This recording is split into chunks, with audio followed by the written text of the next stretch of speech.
The following is a presentation of The Day.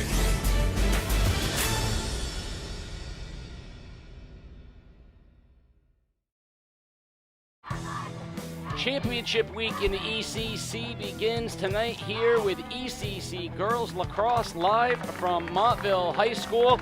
It is the number 1 seed Montville Wolves, the number 2 seed East Lyme Vikings, and yet bizarro world as the number 1 Wolves are decided underdogs against the perennial powerhouse of the ECC, the East Lyme Vikings. Veteran coach Phil Schneider is no stranger to success, and he'll be going up against the young upstart, first-year coach and former Montville great Alexis DeLucia, who has led the Wolves to the championship game in her first season. The Wolves rolling in, looking for the Cinderella story. The Vikings looking to continue their dominance, and all the action live here on game day. Casey O'Neill, along with Mike Luthi, thank you for joining us, Coach, as we get rolling here with a lacrosse doubleheader. Yep, thank you very much, Casey. It's a pleasure to be here. I'm looking forward to this matchup. Draw underway in the circle. Anna Babukis taking it for Montville and Viola Brush for East Lyme. This will set the tone early here. Whoever controls these draws will dominate possession, and for Montville it's imperative that they do. But East Lyme gets the first one, and O'Brien on the rush to start. Yep, she's going quick at the goal there, Casey. And a shot sails over to a teammate. I thought that was actually a pass nicely done to Keefe, and now they'll work behind the cage. Yep, looks like Montville's playing man-to-man defense here. Putting a little pressure on the ball. And our first whistle of the game. And by the body language of the players, I think that's going to be against Montville. I'm not sure what's going on. They were offsides, Casey. Oh, that tells me. You had this back judge making the call there up at the 30-yard line. So Callan Keefe with it. Shot and a save made by Emelita. That's a nice save. They're going to need a big game from Kenzie Emelita.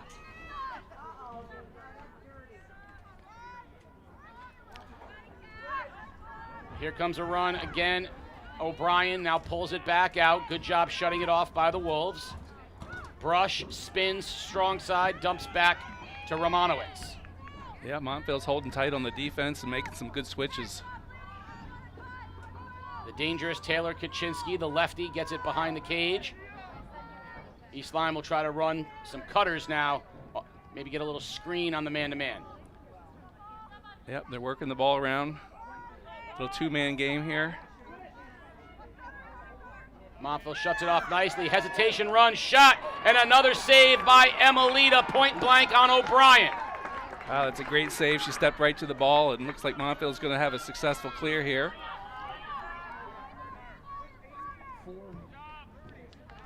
Heading up the sidelines, Wolves will have their first possession.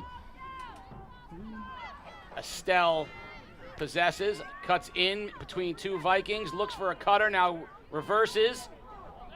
Good hit in the middle, but Estelle retains possession, and Montville will have its first look, and they'll work it around, trying to get it to their leading scorer, Kylie Sprang. Well, East Lyme's always tough on defense. They're very aggressive, putting ball pressure on. There you see it behind the goal. Going to try to force Montville around the perimeter and make mistakes as they approach the scoring area. And you see there a good hit and a check and a turnover. And now off and running are the Vikings.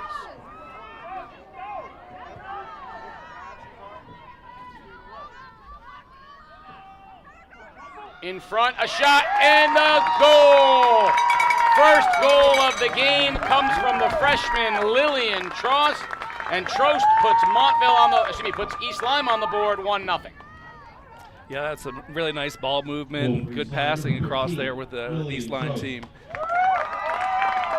Now we mentioned Montville, the number 1 seed, 16-2 on the year, 14-2 in the regular season, and of course their 2 wins to make the finals. East Lyme 8-8. But only 1 loss in the ECC to Waterford, which they have beaten twice subsequently. Every other loss they had was out of conference to some of the state's perennial powerhouses. And the loss to Waterford, which was here on game day, happened with their goalkeeper unavailable. They had to play a freshman, and Kaylee Knapp, who is their star goalkeeper, was not available. They have not lost in the ECC with her in the goal. Good hustle by Kaczynski. Possession stays with East Lyme. Nice save again by Emelita. Kaczynski had a chance.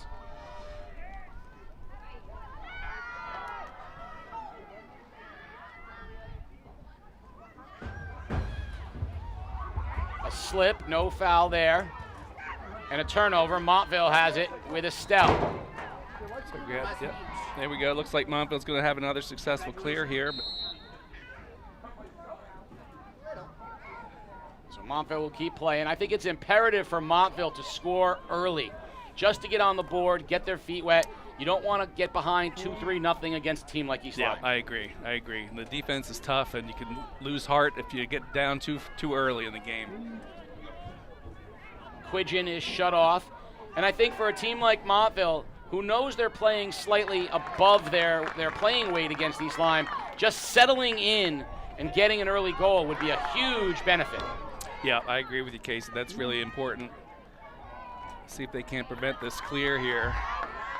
That's Brush being checked on the outside by Hockdorfer, and Hockdorfer with the check and the steal. Nice job by Hockdorfer. Now Montville has a chance with some space to come up the other way. Yeah, it looks like they've got numbers on their side as well, if they can take advantage of it. Hockdorfer hit. Well, they're going to let it play on. No whistle. Knapp comes out of her cage to corral it, and that's going to be a nice transition for East Lyme. Long pass through the middle of the field to Kaczynski. Got Montville trailing to try to get ahead of that ball. Finally, a nice job by Terrace to shut off Kaczynski, and East Lyme will go back into its regular set.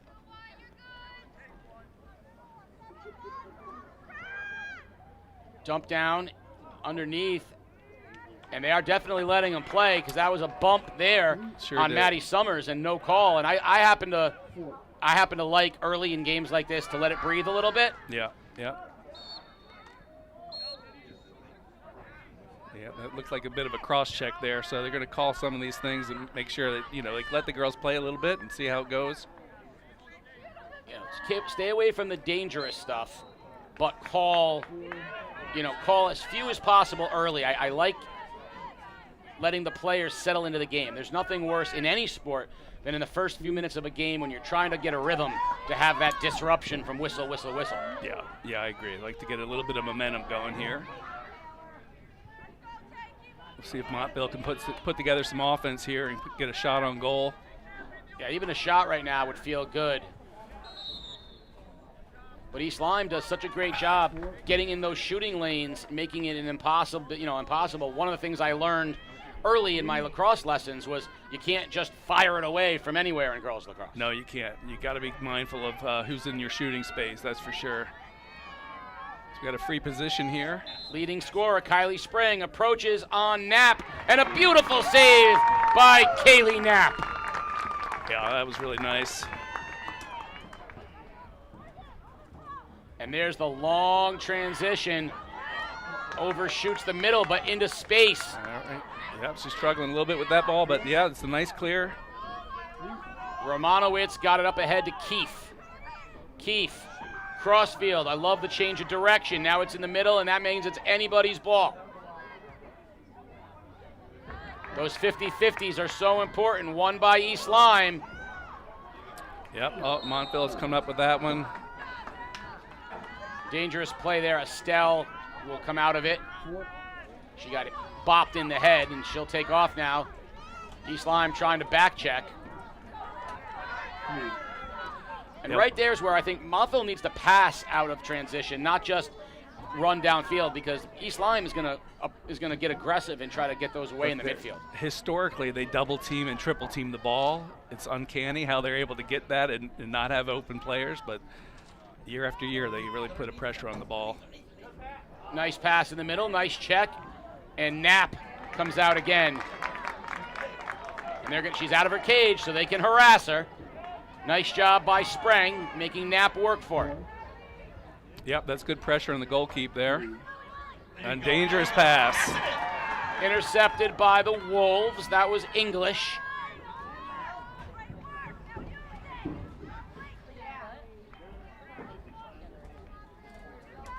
Montville's got to be very pleased right now. 3:45 remaining in the first. Only down 1-0, but they haven't had a legit shot on goal yet, and that's their second offsides.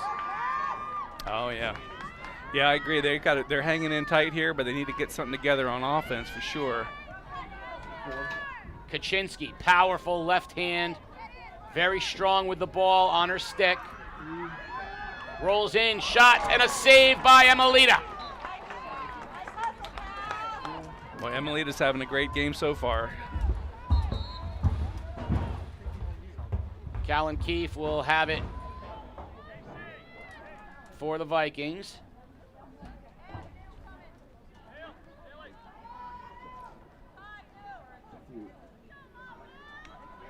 They'll work it around. Summers behind the cage with Reinen on her. Now she'll switch around.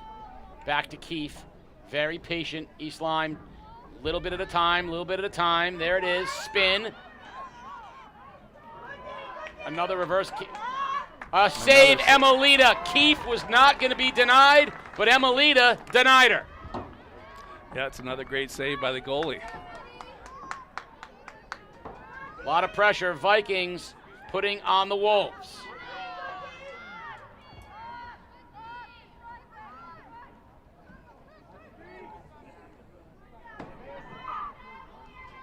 And another save by Emelita on Keefe. What an early start for Kenzie Emelita. The sophomore goalie playing very big here early. Yeah, she's doing a great job keeping her eye on the ball and getting in good position. Let's see what Montville can do on offense here, Casey. Kylie Sprang needs to get something going here. Rolls and gets hit. And we're going to get a whistle. That'll give a free position for Montville and Sprang. Yep, let's see what she can do with this free position here. See if she can put one in the net. It's going to have to be quick. East Lyme will close. There goes Sprang. Shoots. Save. Knapp. The senior has been here before. She has been a champion before. She's been an MVP before. She's showing why. The two keepers have come to play.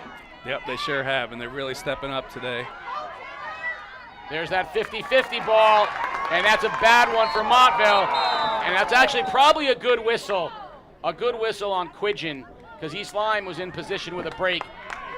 But they're going to call that. So maybe not a good play by Quidgen. No, she had a little too aggressive with the push there and ended with the yellow card. I get the point. She wanted to stop the break because they turned over the 50-50 ball in transition in the midfield. But now she's out, and there's a man advantage for East Lyme for the last at least minute and 10 of this quarter. Yep, let's see how strong the defense can hold up here, playing a man down. Romanowitz possesses for the Vikings. Makes right a run, goal. shoots, another save, Emelita.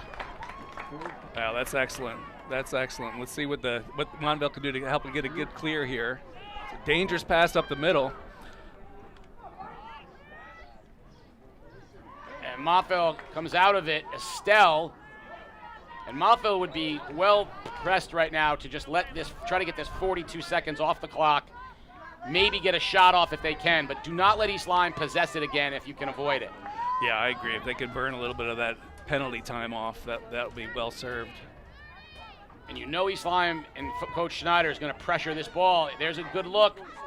Sprang, darts, shoots, save, Knapp. Nice check, though, from the Wolves, but recovery made by O'Brien.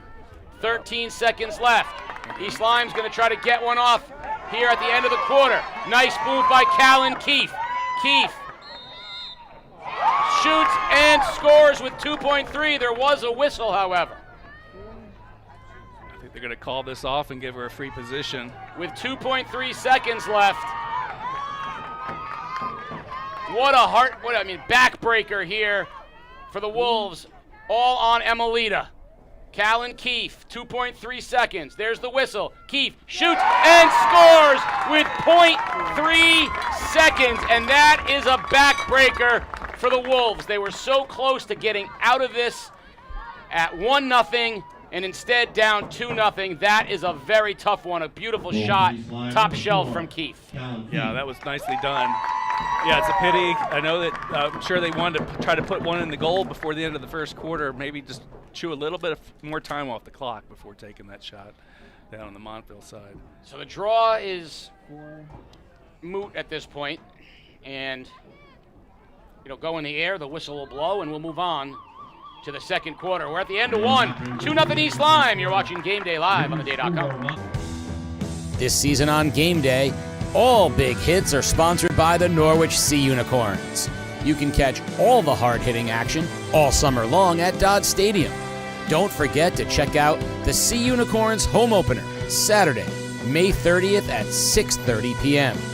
There is a magnet scheduled giveaway and post-game fireworks. For more information on promotion and tickets, please visit the Sea Unicorns website at goseaunicorns.com and check out Game Day CT for the Sea Unicorns big hitter of the game. Game Day is brought to you by Waterford Dental Health. Gear up for Game Day with a winning smile from Waterford Dental Health. Located in Waterford, we're your go-to for top-notch dental care in a relaxed, friendly setting. Whether you need a routine checkup, a cosmetic boost, or advanced treatment, our experienced team has you covered. Enjoy the game with confidence and comfort. Schedule your appointment today. Waterford Dental Health, where your smile is our top priority. Visit us online or call now to book. The Water Street Waffle Company is now open at 133 Bank Street in New London, Connecticut.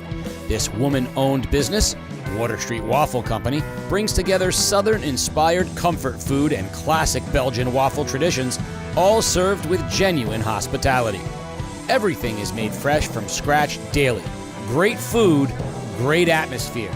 Visit WaterStreetWaffleCompanyNL.com to see more.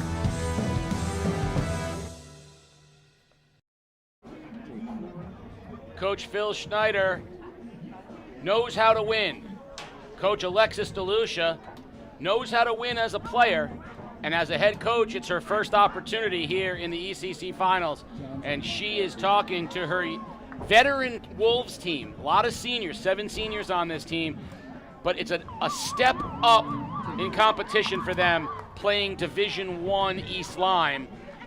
Even though they were 8-8, they were really unchallenged in the ECC, other than Waterford, where they lost without their keeper Knapp, and where they won 9-6. They were not in a competitive ECC game otherwise. Yeah, they've continued to dominate within the ECC, continuing this tradition of domination.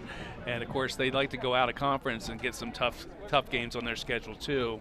And I'd say, like, historically, East Lyme really gets stronger and stronger as the season comes towards the ECC playoffs, for sure. When we saw their first game and we saw the young freshman Megan Walsh get thrust into the goal, she did a great job, but ultimately Waterford too strong for her. The difference, Kaylee Knapp, 4 point-blank saves in the first quarter to keep East Lyme up 2-0. Montville had a couple of looks, and Knapp was just lights out. I don't know that Kylie Sprang is used to being stoned that way on free possessions very often. Yeah, I would imagine not. I would imagine the goalies really have stepped up, though, that's for sure. Montville has the possession here to start the second quarter, and they're going to turn it over. It's loose, 50-50s, back to Montville again. So dueling turnovers, and Sprang has it now for the Wolves. Yeah, we'll see what they can put together on offense. I think, I'd like to see a bit more off-ball movement from the rest of the players, and see if we can get something going here. Yeah, I'm not seeing a lot of cutting, and I'm seeing a lot of one-on-one on the perimeter. Someone's got to find that space, but you see a great job by Lambert for East Lyme, floating in the middle, taking away that cutting space. All right, looks like we're back to even strength now as well. That penalty time's run out. Cameras, that's the problem. Watch your headsets for a second. You need to take them off 5 seconds and then switch. Estelle possessing for the Wolves. Such a great job checking out there by O'Brien. Finds in the middle, Sprang. Sprang spins right, looking for an angle, for some room. Can she find it? Nice job again. Vikings really, really pressure the perimeter. Yeah, they sure do. Not giving them any breathing space out there on the edge. Sorry about that. Wolves behind the cage. Quidgen spins again, looking for a cutter. And a check from behind. That's going to go against East Lyme.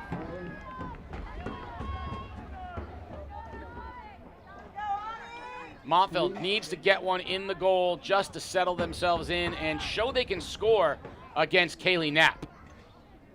Yeah, it'd be a big boost in confidence for this Montville team.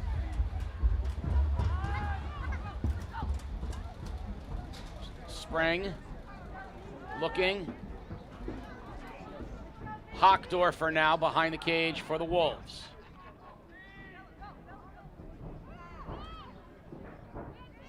Quidgen being denied and pushed away by O'Brien. Everybody touching it for Montville. Terrace, all the attack, but no one's able to have a seam. There goes Terrace, nothing there. Yeah, it looks like East Lyme switched up their defense a bit to like a zone with the backer. Really allows them to put more ball pressure on, knowing they've got someone right behind them to pick up.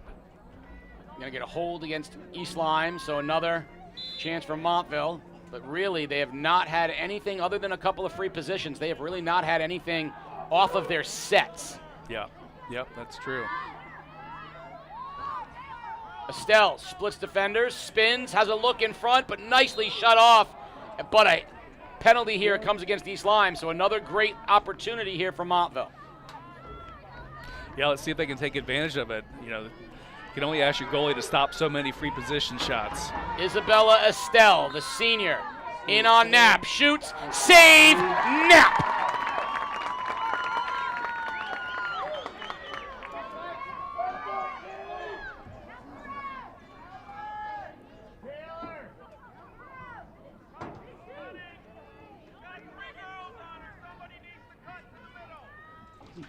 You can hear them imploring for someone to cut to the middle. And we're going to get another card here. This time it's going to go against East Lyme. So East Lyme's going to get hit with what appears to be a high stick or a check to the upper body. That's going to give Montville a man up. And that's important because they really haven't been able to generate anything even strength. No, they haven't. And it's largely because of this ball pressure that East Lyme puts on there. It's relentless double teaming. Now they won't stop that, but they will lose that man in the middle. Yeah. It should free up a little bit of space if they can take advantage and spread this. Good look, and a goal! Hockdorfer! Wolves on the board. It is 2-1 Vikings. Important goal from the senior. Important goal for the Wolves. Number 2, 8:02 remaining, and it's 2-1. Yeah, that was nicely done. Again, there was a bit movement off ball, finding some open space and having her teammate find her.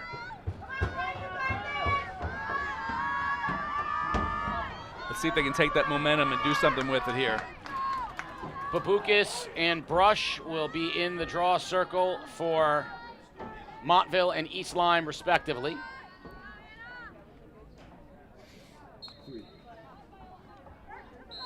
And we're going to get a whistle against East Lyme, so Montville will have the possession. Yep, they'll still be a man up here for a little bit longer. Can they find a way to even the score and take true advantage of the penalty against the Vikings? Estelle, nicely done again by O'Brien. Great defense from Cassidy O'Brien. Yep, they're keeping their aggressive defensive stance here.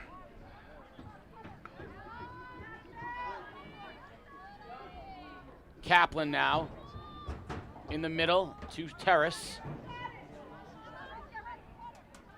Not much there. East Lyme very, very stout, especially in the middle. They know the angles so well. They know where to give you breathing room and they know where to shut you off. Yeah, and they keep this pressure up. And Montville's not really able to crack it just yet. They haven't found the solution.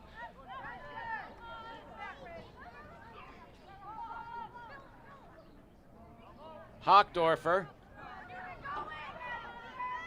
in possession for the Wolves, and all of this possession is good for Montville too. They want to shorten this game and play it in the single digits if possible. Absolutely. So that's going to be a whistle, and it will come out of it will be the Vikings. And look at how quickly they want to go in transition, right? Absolutely. They're not going to try to kill the clock. They're going to go for another goal here. You know, Montville wants to play this game 5-4. East Lyme wants to play it 15-4. Yeah, you got that right. Callan Keefe with a goal already, the key one at the end of the first quarter. That put East Lyme on top 2-0. It's now 2-1 with 6 minutes and change remaining here in the half.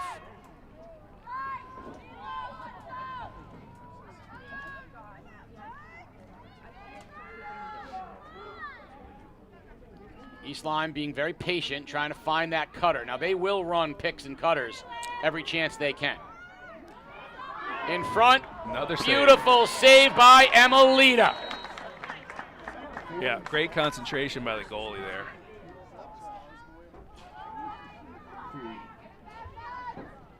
Montville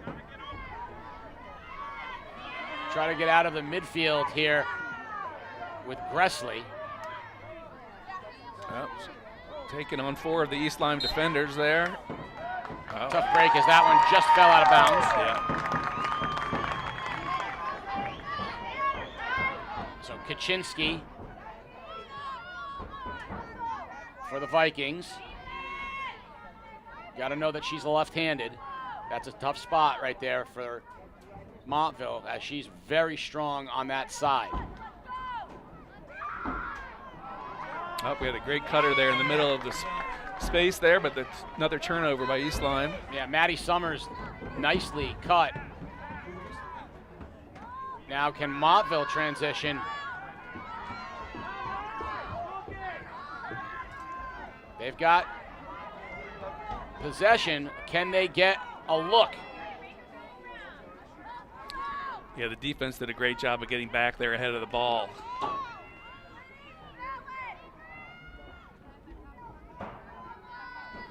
Let's see if Montville can get some more action here off ball and get some open cutters. Look at O'Brien just keeping Estelle so far away from the goal. I mean, just not even giving an inch. Yeah, that's really, really relentless pressure on the ball all the way around. And knowing how quickly they transition, a turnover becomes a scoring threat in an instant. Yeah, you're right, especially if it could be up atop above the 12-meter line. Oh, Knapp makes a gamble, and it works out okay. She came out of her cage, came off her line to go back behind, and if her defense didn't step up and shut it down, that would have been a free look. Yeah, got lucky there. Sure giving the coach heart palpitations.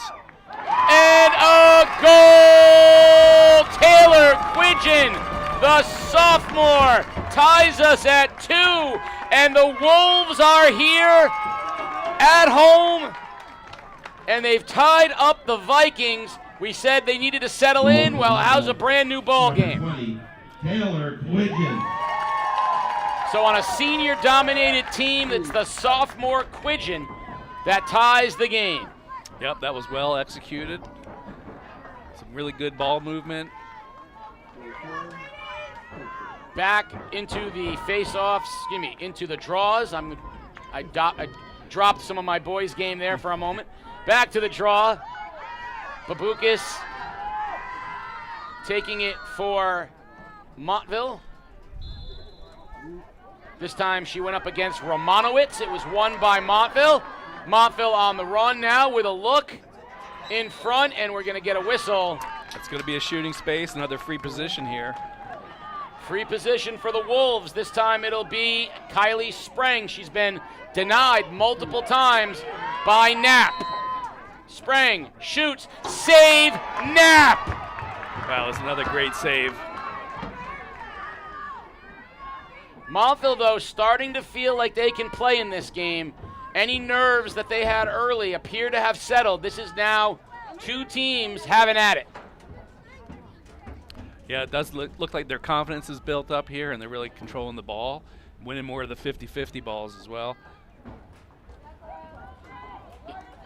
Well, when you play a team like East Lyme, your first question is, can we play with them? Even if you're projecting confidence, inside you're going, how good are they? Yeah.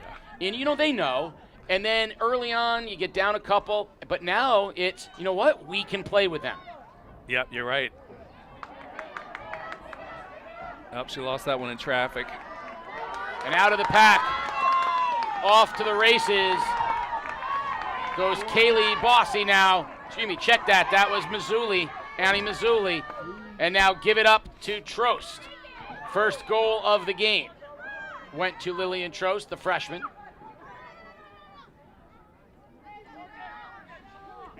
The other part is this time frame.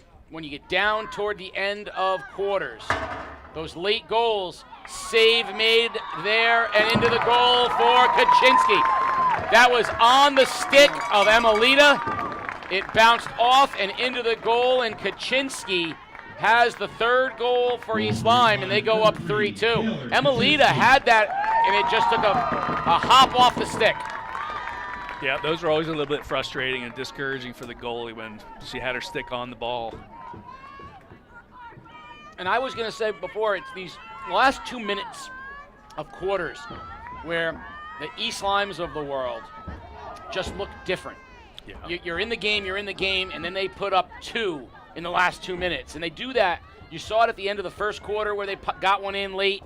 Here they are now. Again, Montville in the same boat, worked so hard to get back even, and now they have to be careful that they don't go back down 2 before the end of the half. Yep, you're right, but we got a little fast break here with Montville team. Hockdorfer.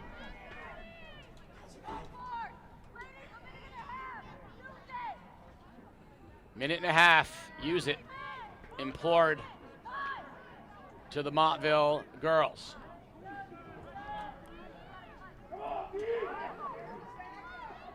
Hockdorfer, and we're going to get another penalty, and it's going to be another opportunity. And I'll tell you, if it hasn't been for the play of Kaylee Knapp, Montville might be up 6-3 right now. Knapp's been unbelievable on these free possessions. Yeah, she sure has. It's really been huge for East Lyme. Hockdorfer spins, shoots low, and a save by Knapp.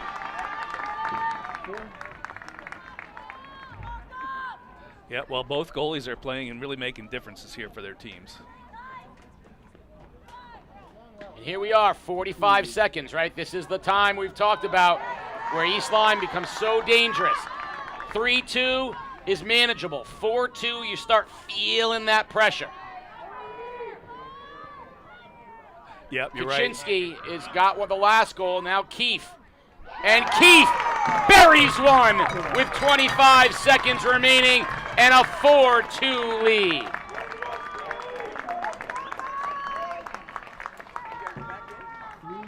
Yep, as you're saying, like you just don't want this to be start feeling too insurmountable. You know, they can only get one goal back at a time, and Montville want to keep their heads in the game. Well, if it was 3-2, then you know that even the next goal you're only down 2. Yeah. But you can tie it. 4-2. Now you're feeling a lot of pressure because that 3-goal lead is something that will can feel insurmountable. Yeah, it sure does. Let's see if Montville can control the ball here off the draw. Brush and Babukis. And a draw control to Hockdorfer. Just under 20 seconds remaining. Wolves would love a goal to cut into this 4-2 lead heading into the half. There goes Spreng. Spreng spins in front. Tries to get a shot off, and she scores! Kylie Spreng with an incredible angle. Beats Knapp low, and it's 4-3 East Lyme. Huge goal, giving East Lyme a little dose of its own medicine. Yep, that's a well-timed goal for Montville, as we were just saying. Like, just cut it close, keep it to 1. Going into the halftime would be a great win for Montville here. If this is the score going into halftime, it's a win for the Wolves. And it only breeds confidence at halftime.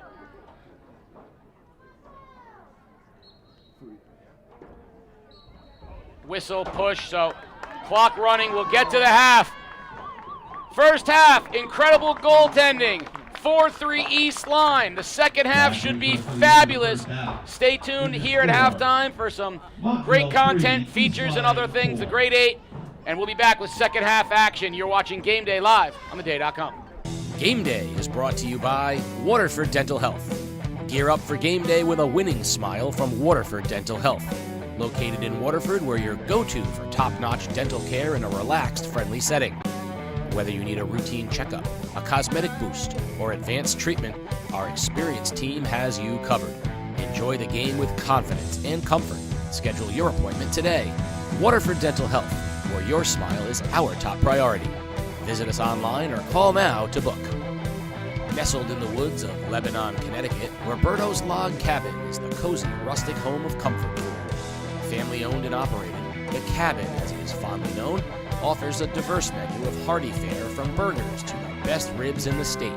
Come check out the Hallway of History in the newly renovated tavern, sample the diverse menu, craft beers, great cocktails, all while watching your favorite sports on one of their 10 TVs. Stop in and see Rob. Tell him Game Day sent you. Pave the way for your students' financial success with a MySci account from Scient Federal Credit Union.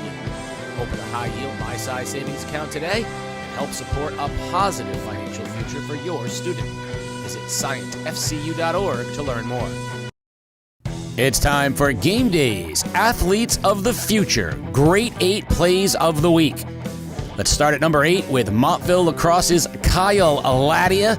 I don't even know how to describe this. Behind the back, kind of an underhand scoop shot versus Old Lyme, but no matter what, he found the net. Goal for Montville.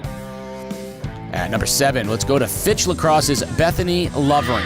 What a career. Here's her 200th goal of her career. She went on to break the school record with 203 goals in this very game. Congratulations to Bethany.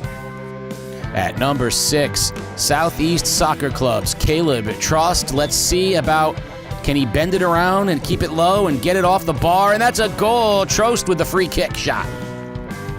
At number 5, Southern New London County Mutiny Football 15U, Quavion Holder with the interception, and then good luck tackling Holder. You can't get a holder of him. He is off to the end zone for one of our favorites. It's a pick 6, 47 yards in the semifinals. Well done, Quavion. At number 4, Callan Keefe, East Lyme Lacrosse doesn't even need both hands. The one-handed catch and the goal right there. 4 goals and an assist for Keefe. At number 3, I love what I'm seeing from Montville softball. Michalina Anton is going to come up throwing to Jana Lisnewski, and look at the sweep tag, gets the heel and ends the game. Montville finishes the regular season 17-3.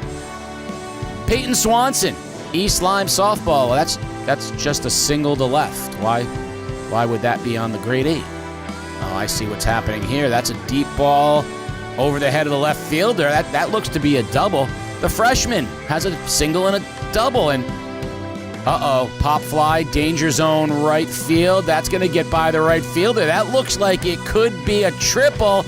I see what we're doing here. Single, double, triple. That means all that's missing is Yahtzee! Over the fence and left, and the freshman hits for the cycle in a 16-6 win over Guilford. Her teammates know that it's something special, and they celebrate. But at number 1, free week of training at Athletes of the Future, Jace McKinney, Montville Little League fundamentals. Back up your fellow player from his behind, makes the play. That is a great play. What's even better? Stepping up, tied 7-7 in the 6th, and driving in the winning run, walking it off with a single. Hey, Jace, you get to AOF, you claim your free week of training because you are number 1 in the Grade 8. Everybody else, keep sending your clips in, and maybe you can get into next week's AOF Grade 8. It's kind of a funny story. My mom saw on Facebook this Air Force Auxiliary program that a family friend did, and I was like, yeah, I want to do that. So I joined, and now I have a scholarship for flying. I know she was interested in the military academies. That was the first thing, and she's that type of person. You know, she's very conscientious of how she handles herself, how she treats herself, her physical makeup. I fly 3 to 4 times a week after school, and I have my private pilot check ride next week. It's pretty challenging, but it's really like a passion of mine, and I've really found a love for it. So I make it work. I fit it in. So I fly with Ben Flying Flight School out of East Haddam, so we fly at a Goodspeed airport. I've flown solo up to Cape Cod. We fly all over Connecticut, New York, a lot in Rhode Island as well. I went to a flight academy over the summer, and I soloed the day I got back, and it was nerve-wracking the first time because it's something not a lot of people do, and it's just you in the plane, so all the responsibilities on you. And that first time that I soloed, it was like, wow, like it gave me so much confidence, and ever since that moment, like I've known that it's what I want to do.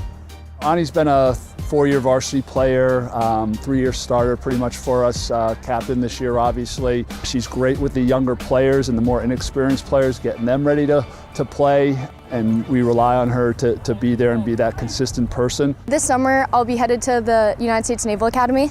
I'll be entering plebe summer in June, and then I'll enter for the next 4 years.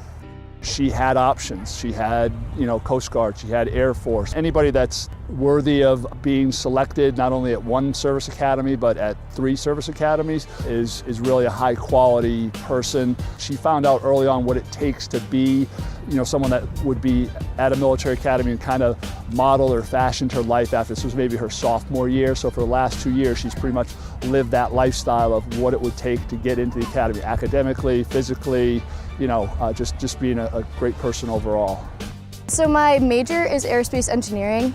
So my desired service selection's naval aviation. So I'm hoping to go to their flight school in Pensacola after graduation.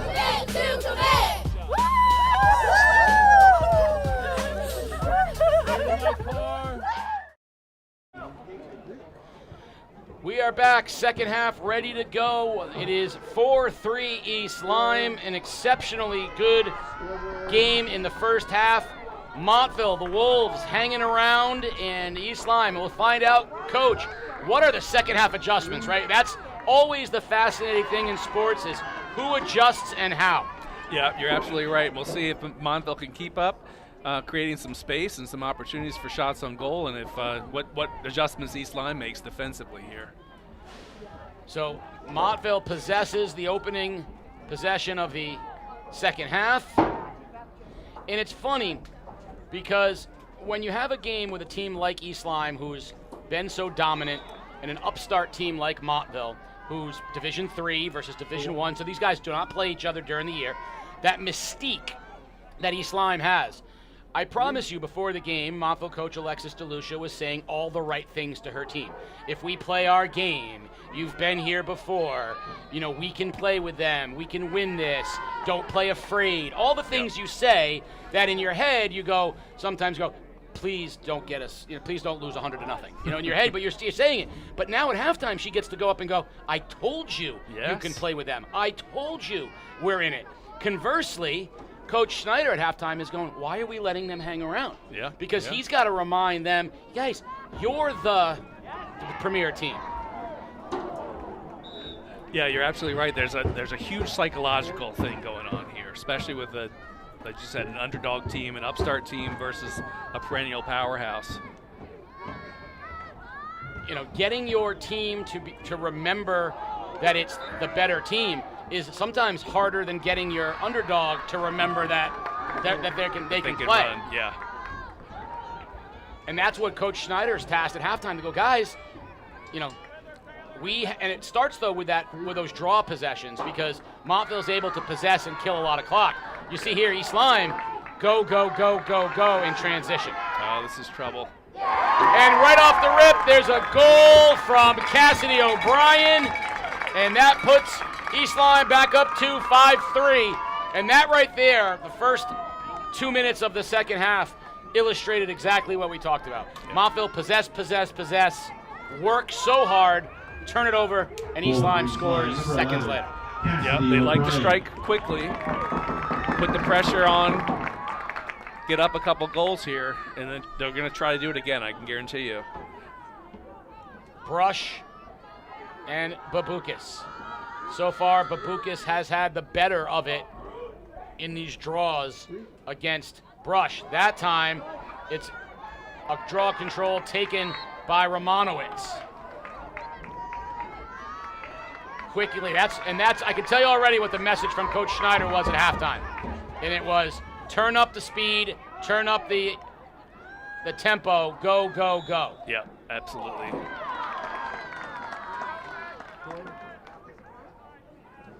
Well, turnover there by East Lyme, but you're right. You can see with the tempo of play when they've got the ball, and even on defense, that they're really trying to turn up the pressure. Gressley running an awfully long way trying to clear this one. She went all the way across the field. There's that double team by East Lyme. And Gressley's going in the reverse. Lots of pressure. And now Gressley's got a little bit of space. But you see the Vikings, 3 players attacking her. Yep. Someone's got to be open. You got to trust that if there's 3 on you. Absolutely. They just got to move the ball and pass out of those double teams. As soon as you see 3 people, you have to just know in your heart, intellect or in your head, someone's open. They don't have more players than we do. That's right.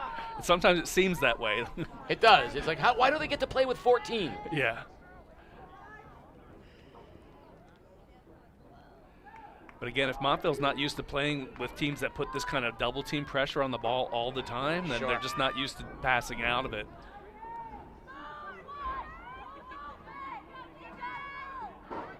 Nice pick that time by Sprang. Whistle against and a card. And that's going to send a Viking off the field, which is going to give Montville an advantage, which is how they were able to tie it the last time they were down 2 goals. That's right. Yep. So we'll alleviate a little bit of that ball pressure for the Montville team.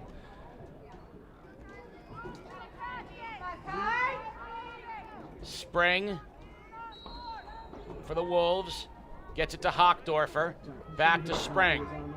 Sprang looking for a teammate to cut, and it gets hit again, so another whistle. He'll stay with Montville. I suspect that yellow card was a bit too aggressive with the checking, so we may see they're going to call this a little bit tighter now.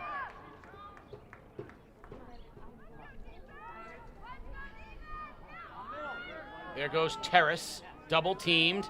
Can't spin, but she does, gets through the double team.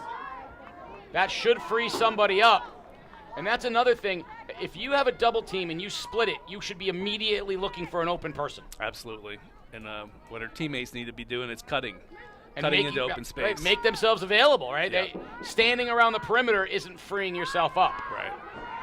Yeah, they're getting caught a little flat-footed there, off ball.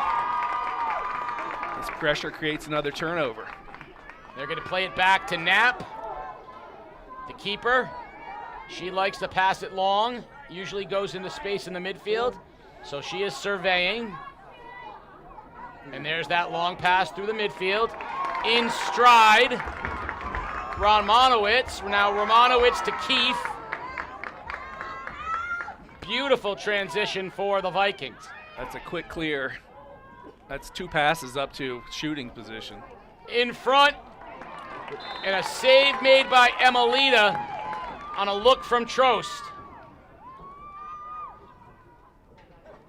Yeah, that was a quick shot there, so nice save.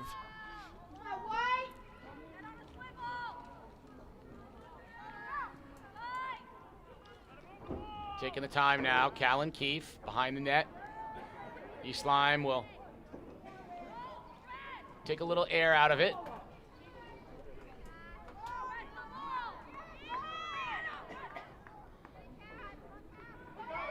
Now they're all even strength again here. Beautiful pass and a goal by O'Brien. Keith to O'Brien, and it is 6-3 East Lyme. Well, I think she came right out of the penalty box and went straight to the goal. Got the nice pass from her teammate and shot.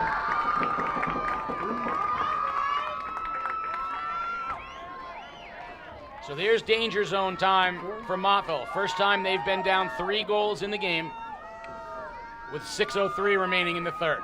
So now comes the fight to get back in it versus the letting it slip away. Yeah. Next few minutes crucial for the Wolves. Yeah, let's see if they can gain possession off this draw. It might be critical for them to run a little bit of clock and hold the ball a little bit and settle down, give their defense a break. Nope, East Lyme's going to take possession on a push and go right towards the goal. O'Brien, who just came out of the box and scored. Nice job there by Emelita, recognizing that ball's on the turf. Now Montville really needs to move this ball quickly here, not get stuck in the double teams on their half of the field.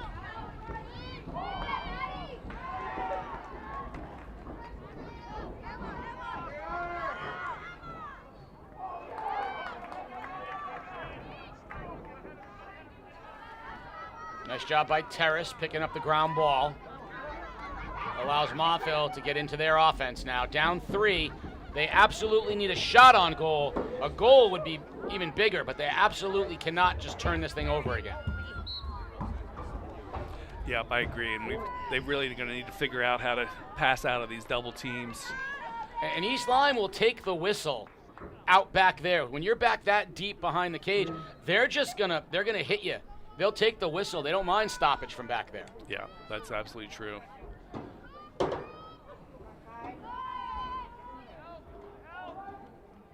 Spring looking for an opening. Here comes the double. Nice screen from Quidgen.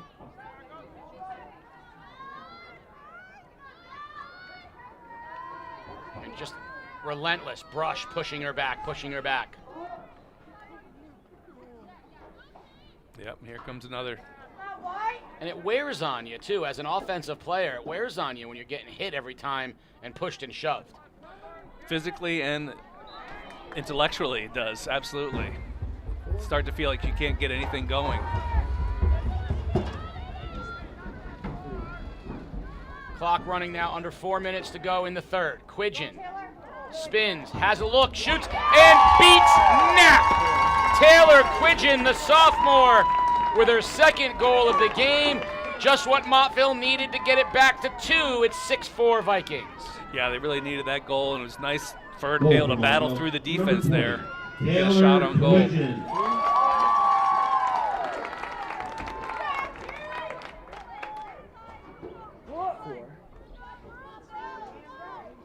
You know, I was beginning to wonder whether East Lyme's kind of deeper bench is going to be a factor in the second half, since they've got a lot more fresh bodies on the sideline to bring in. My expert fact checker, my production fact checker, sent me, reminding me Montville's Division 2, not Division 3, which doesn't detract from the point I was making regarding the schedules not having a lot of overlap and them playing a different schedule. But to their credit, they are the Division 2 champions, and rightfully so here, the number 1 seed. Yep, fair enough. Listen, I got my fact checkers everywhere. I was going to say, kudos to your expert fact checkers. Well, I make a lot of mistakes, so I have to have it. Usually it's Peter telling me I'm wrong, but Keefe spins, looking for an angle, and a save made by Emelita. Well, she's just on fire with the saves today. And there's a turnover. Romanowitz. Keefe in front, shoots, save Emelita. I'll tell you, the sophomore goalie from Montville is keeping them in this. Absolutely crucial, these saves. All right, Montville's going to get another chance to clear. And they're going to let Gressley go. She spins back. She recognized the double team was coming. But you got to pass after this. You have to pass out of it. Yeah, she's got 4 Vikings around her. There's a good pass. Nice clear. Well, let's see if Montville can tighten this up and make it a 1-goal game here. Sprang Dishes to Hochdorfer. Nice pass in the middle. Shot and a save. Knapp. That was point blank from Lily English. Yeah, excellent save. These goalies are really stepping up.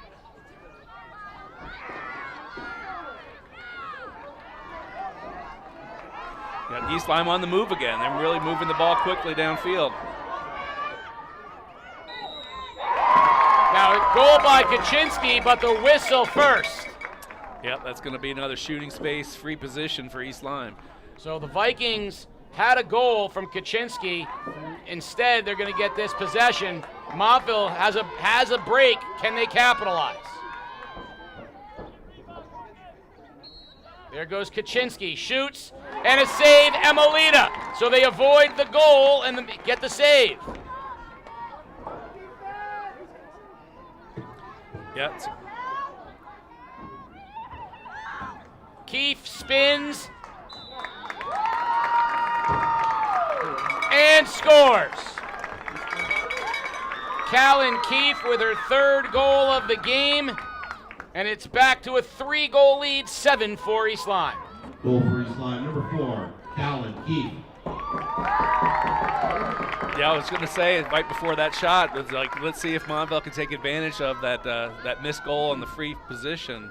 But East Lyme's really stepping up with their intensity, going right back to the goal. Babukas against Brush in the draw.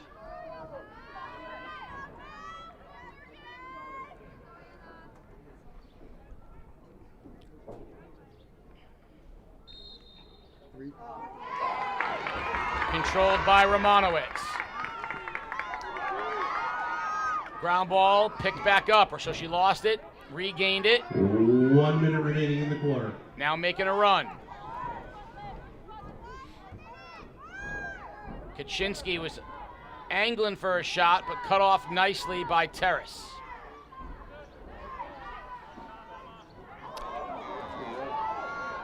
Well, we got a loose ball out there.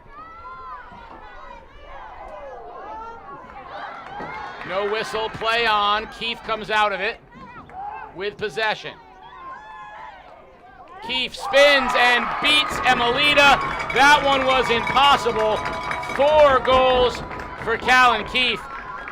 And we said the last 2 minutes, and it's a 4-goal lead, the biggest deficit for the Wolves with 28 seconds remaining. Yeah, there's definitely a real palpable momentum change here for East Lyme. Stepping up the pace of play, really pushing the ball downfield. Be tough. Montville really needs to hold on to the ball here and prevent it from being a 5-goal game here. Trying to ride out these last 28 seconds and get into the 4th, try to settle it down. Draw control to Hochdorfer from Babukas. 23 seconds remaining. Montville, can they find a way to sneak one in? What a boost that would be to their momentum if they could get one. But you see the Vikings, so relentless. Quidgen fires wide. 3 seconds, 2. And that's the end of 3. 8-4 Vikings. 4th quarter's winning time. We'll be right back. You're watching Game Day live on theday.com. Game Day is brought to you by Waterford Dental Health. Gear up for game day with a winning smile from Waterford Dental Health. Located in Waterford, we're your go-to for top-notch dental care in a relaxed, friendly setting. Whether you need a routine checkup, a cosmetic boost, or advanced treatment, our experienced team has you covered. Enjoy the game with confidence and comfort. Schedule your appointment today. Waterford Dental Health, where your smile is our top priority. Visit us online or call now to book. This season on Game Day, all big hits are sponsored by the Norwich Sea Unicorns. You can catch all the hard-hitting action all summer long at Dodd Stadium. Don't forget to check out the Sea Unicorns home opener, Saturday, May 30th at 6:30 p.m. There is a magnet scheduled giveaway and post-game fireworks. For more information on promotion and tickets, please visit the Sea Unicorns website at goseaunicorns.com. And check out Game Day CT for the Sea Unicorns' big hitter of the game. The Water Street Waffle Company is now open at 133 Bank Street in New London, Connecticut. This woman-owned business, Water Street Waffle Company, brings together Southern-inspired comfort food and classic Belgian waffle traditions, all served with genuine hospitality. Everything is made fresh from scratch daily. Great food, great atmosphere. Visit WaterStreetWaffleCompanyNL.com to see more.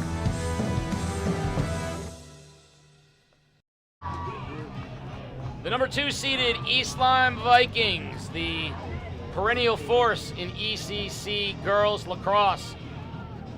A 4-goal lead over the Montville Wolves. It was a very close 4-3 game at halftime, but East Lyme equaled its first half goal total in the third quarter and went on top 8-4. If it's not for Kenzie Emelita, who has played so brilliantly in goal for Montville, it might be worse. But similarly, if it wasn't for Kaylee Knapp playing brilliantly in the East Lyme goal, this could be a tie game. Yeah, absolutely. Both goalies have really come to play today.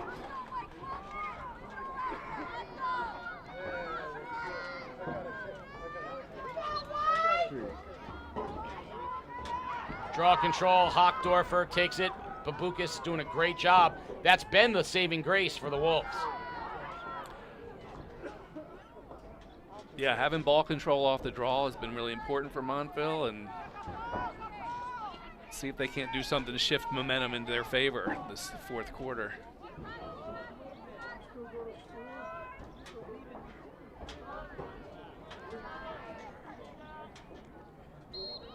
English gets hit, whistle against East Lyme.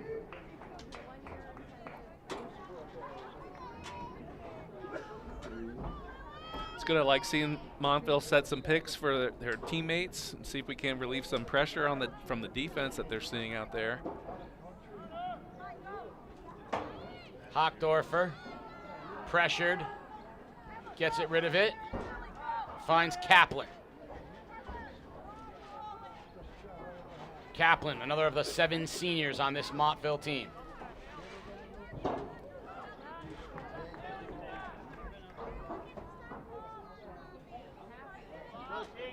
Quidgen has 2 of Montville's goals. Bright sunshine back here now at Montville High School.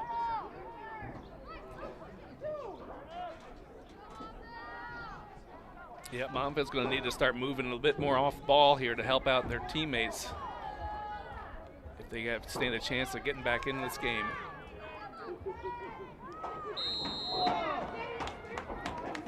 Another free position there. Terrace was not given enough space. They obstructed her lane, and so she'll have free position here. Senior Emma Terrace from the left of Kaylee Knapp.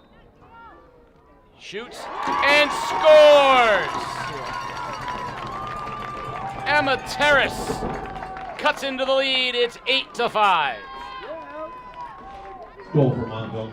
Number 8, Emma Terrace. That's an important goal for Montville. Try to tighten this up a little bit. Take a little bit more confidence from that. Maybe build a little bit of momentum here in the fourth quarter. Yeah, I mean, you're inside of 10 minutes, down 3. You got to chip away, figure out a way to try to minimize East Lyme's possessions and maximize your offensive chances. Another draw, this time controlled by Romanowitz. Let's see what East Lyme game plan is here. I suspect they're going to want to strike fast again.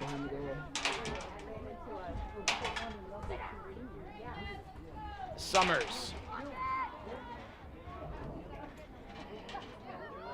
And Keefe taking their time, surveying the field is Callan Keefe. She of the 4 goals.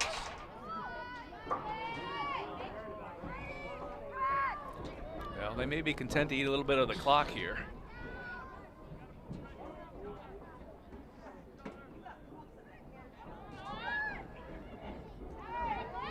spin, shot, save, Emelita. It's going to be possession for Montville. Another nice save.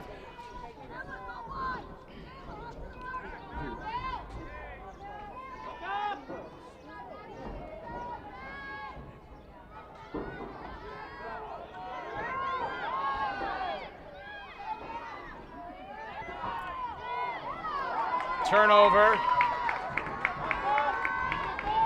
Kaczynski has it for East Lyme. Yeah, that's that relentless ball pressure on the clears. Again, causing another turnover.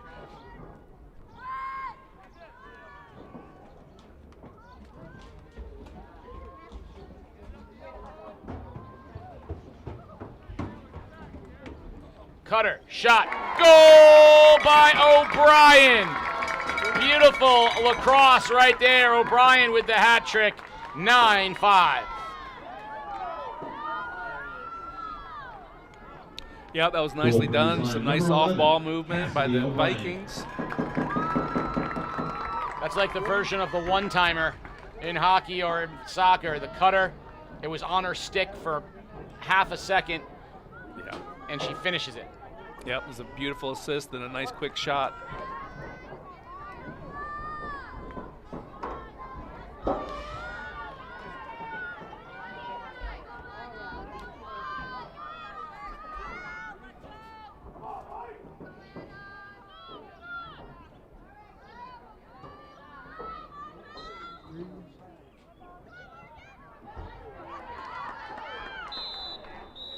Whistle as Estelle got hit for the Wolves, so whistle goes in favor of Montville.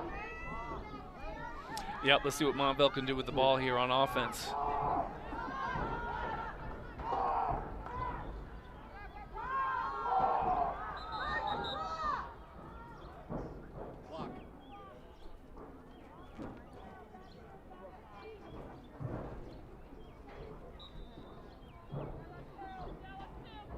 So Montville possesses, clock running, 8 minutes here in the ball game.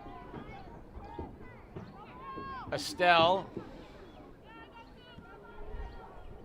Yep, turned away by the defense there again. She had 3 Vikings on her, pushed her back out.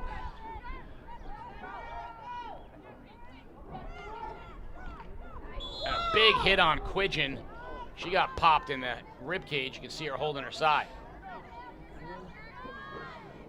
Yep, looks like that'll be another free position for Montville. Quidgen has 2. She's looking for the hat trick herself. In front, shoots, save now.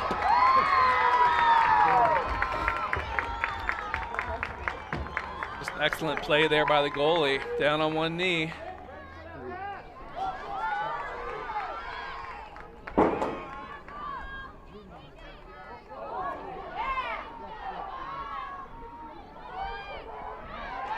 Oh, it's a clean check from behind.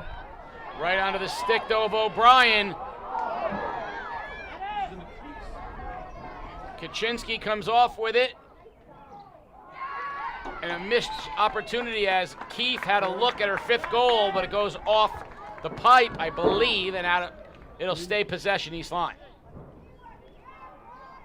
Yep, lucky there for Montville. A couple of point-blank opportunities there, but the ball slipped out of the stick.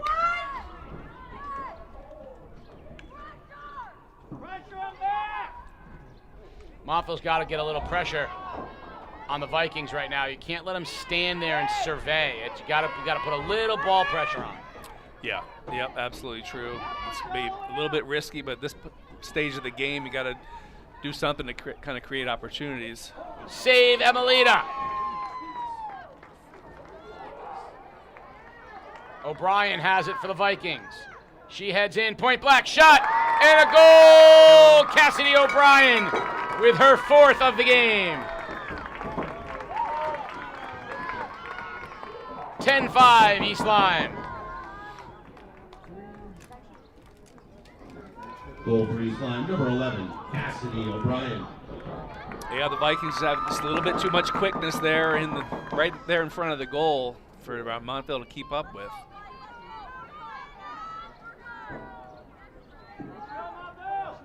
Reminder, this is game 1 of 2, the boys final between East Lyme and Waterford. Will be coming up after this one. Possession with Montville off the draw there again. Hockdorfer.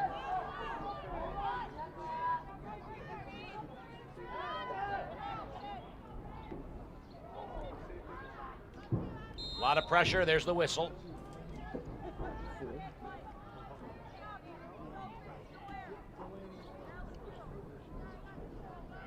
Yep, East Lyme being very active with the stick checking there, but getting caught a few times. Good job getting a stick on that and deflecting the pass.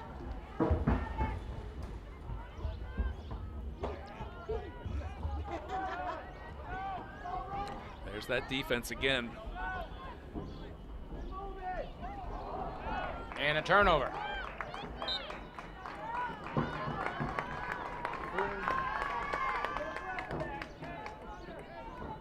Under 5 minutes here in the ECC Girls Lacrosse Championship. 10-5 East Lyme on top. A game Montville squad. But up till now, just a little too much of a Viking pressure. As there you see Kaylee Knapp, outstanding senior keeper for East Lyme. Well, there's a turnover. Quidgen from Montville. Yeah, Montville's going to really have to turn up the pace here on their play if they want to eat back into this 5-goal lead.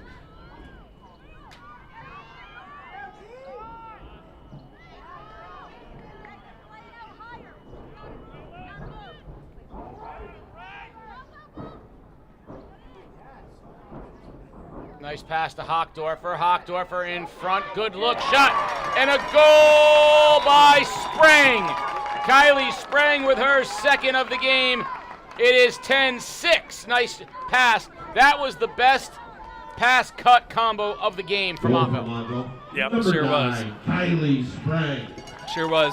They're really looking for moving into open space and connecting with each other. That was really well done. Timeout on the field taken by the Montville Wolves. Timeout, Montville. We're going to send it away for a quick break. We'll be back. You're watching Game Day live on theday.com. Game Day is brought to you by Waterford Dental Health.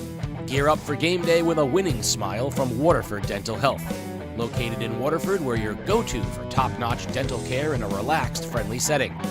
Whether you need a routine checkup, a cosmetic boost, or advanced treatment, our experienced team has you covered. Enjoy the game with confidence and comfort. Schedule your appointment today. Waterford Dental Health, where your smile is our top priority. Visit us online or call now to book. Nestled in the woods of Lebanon, Connecticut, Roberto's Log Cabin is the cozy, rustic home of comfort. Family owned and operated, the Cabin, as it is fondly known, offers a diverse menu of hearty fare from burgers to the best ribs in the state. Come check out the Hallway of History in the newly renovated tavern, sample the diverse menu, craft beers, great cocktails, all while watching your favorite sports on one of their 10 TVs. Stop in and see Rob. Tell him Game Day sent you. Pave the way for your students' financial success with a MySci account from Scient Federal Credit Union. Open a high-yield MySci savings account today and help support a positive financial future for your student. Visit scientfcu.org to Montville trying to stay in it, 10-6. Draw upcoming. Babukis has done an excellent job for Montville. This time it looks like she'll be going up against Romanowitz. It's going to be Montville's ball. See what they can do with it. They got a little pep talk during that timeout. I think it was a good use of the timeout by DeLucia. Make this last strategy run here for the final 3.5 minutes of the game now that they're down 4. What do they have to do differently? You're going to have to change your style of play a little bit if you're going to cut into this 4-goal lead. Yep, absolutely. That was a well-timed timeout there. Let's see what Montville can do with it. East Lyme keeps up this pressure. Jada Nem into the game here for Montville on attack. Sprang runs into 3 Vikings.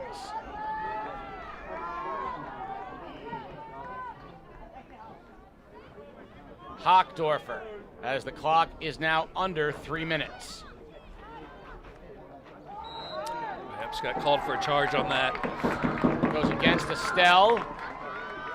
Vikings will transition. O'Brien gets the ground ball, loses it again. Nice check by Montville.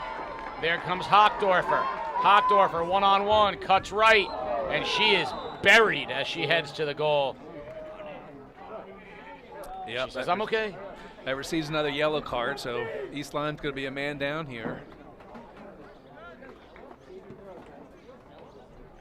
And that was a hard bump on Hockdorfer. She's okay. She's walking it off, but that's one of those ones where you hit the ground and you're saying to yourself, inventory. Yeah. What hurts? Am I okay? I'm okay. See, at my age, it's it's when you get out of bed, it's inventory of what hurts. I hear you. Free possession, free look here for Hockdorfer. Tough angle. Whistle. She elects for the pass, which I get from that angle, but time is not their friend. No, it sure isn't. It's a nice recovery of that loose ball by Montville. They really need some cutters here. Create some open space. Absolutely, as the clock approaches 2 minutes.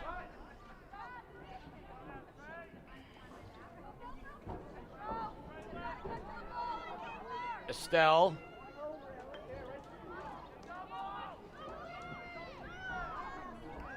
Even being a man up, they're just unable to break through this defensive pressure by East Lyme.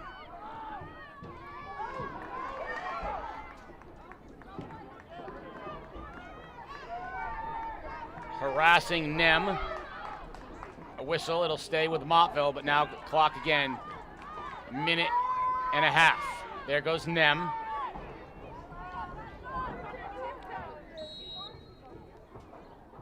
And another whistle.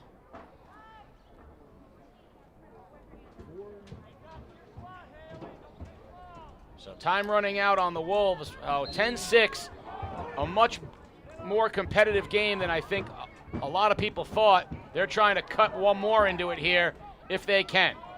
Hockdorfer in front, shot, and the goal by Emma Terrace. Her second of the game. It is 10-7 with 1:08 remaining. Yeah, Montville's showing a lot of grit here. Number 8, Emma Terrace. Able to put another one into the net.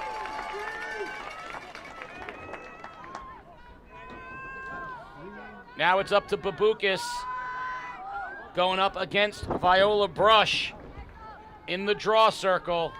Montville has to find a way to possess this and get a quick goal, and then we can start talking about it being interesting. Yeah, well, they should be a man up for another 30 seconds or so.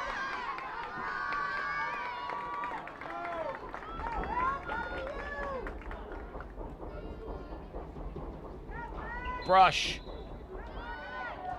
gets it in the air. Romanowitz possesses. Nicely done by the Vikings. 1 minute remaining in the game. We're under 1 minute now remaining in the game. 10-7 Vikings looking to again be ECC Girls Lacrosse champions. Callan Keefe with the 4 goals. O'Brien with 4 goals. 8 of the 10 goals from that duo.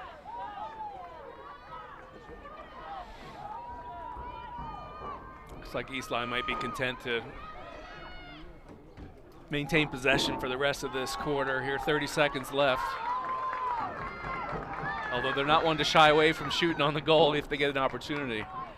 I think Coach Schneider is going to say, run this out. No more shots unless...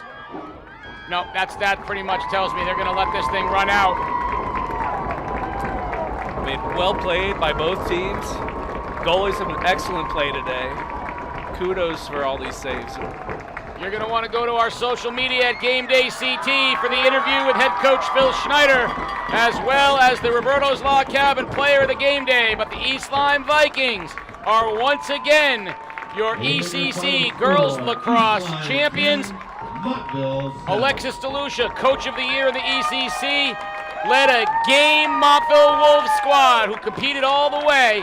The Wolves will head into the state tournament knowing they can play with the best of the best. But once again, the Vikings are your champions. The dominance continues. They are the gold standard in girls lacrosse. We're going to send it away. We'll be back with boys action upcoming. But again, Game Day CT for all your post-game interviews. You're watching Game Day live on theday.com.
The following is a presentation of The Day.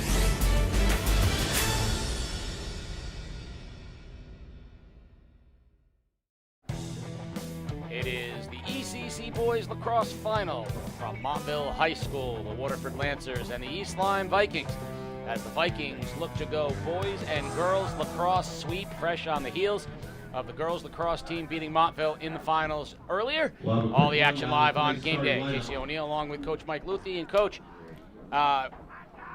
biggest rivalry in the ECC throughout the years has been Waterford and East Lyme across multiple sports.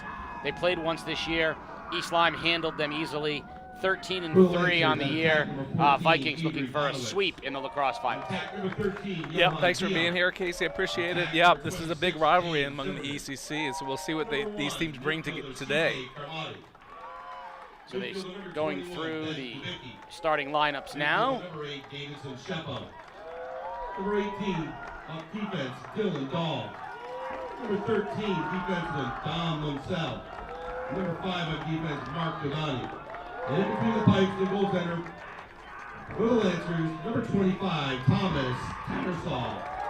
So there's your keeper, Thomas Tattersall, the senior goalie for Waterford. And the face-offs will go underway here.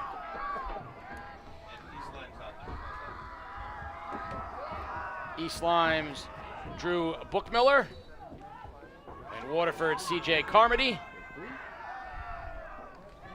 Ground ball shoveled by Bookmiller, and he controls. East Lyme will have first possession.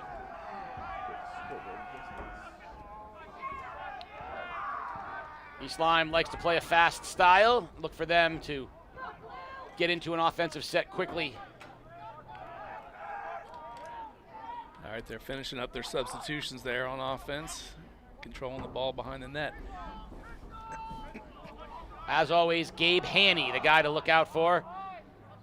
But they are loaded in lots of plays. There's Haney behind the net, Cutter in front, and the shot sails wide from Nate Sosha. It'll stay with the Vikings. Yeah, they're definitely looking to move the ball quickly. There's a lot of off-ball movement here and a lot of activity with the Vikings so far. Haney, Bruno, there's Lilienthal.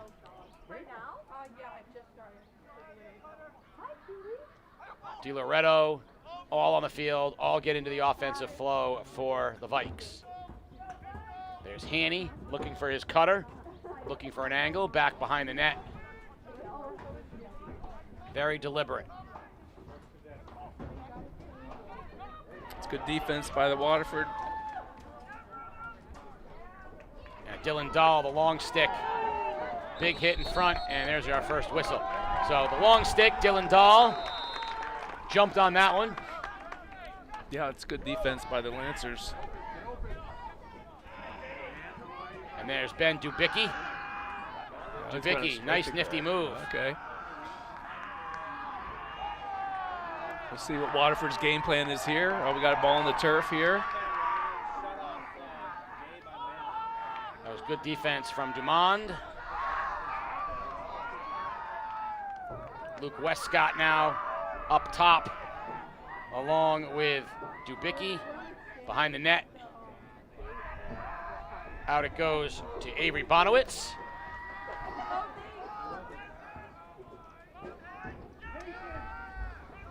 Looks like East Lyme's going to play pretty aggressive defense here as well. Playing way out. Senior Luke Westcott possessing for Waterford. And nice check. And out comes the keeper, Reggie Schwartz. Schwartz loves to be outside of the goal.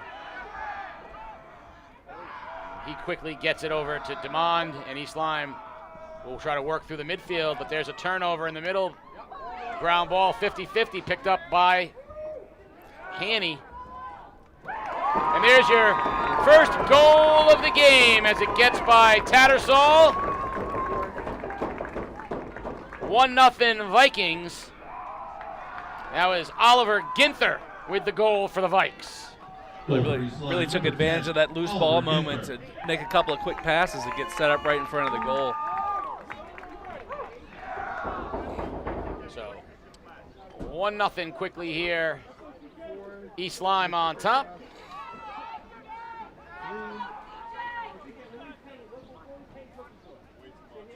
So 1-0 Vikings as we head to the faceoff.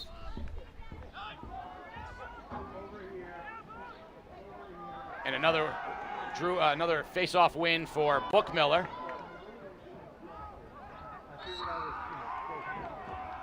Vikes will have it with Finn Bruno.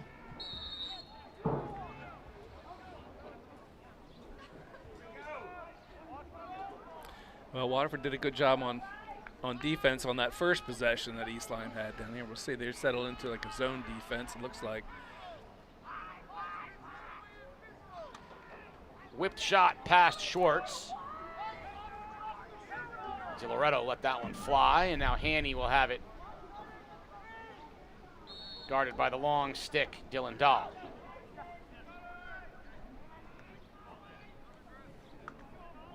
Good check in front. Anybody's ball. And the keeper, Tattersall, does a nice job corralling it. Now Waterford. Looking to clear. That's a nice clearing pass there. Got it over midfield. Right onto the stick of Griffin Bergamo. Turned over. Evan Bucko quickly transitions to Haney. Got a 4-on-3 situation here. That's a great pass. Oh, a little high. Haney had Bruno, but he sailed it high. It'll stay with the Vikings.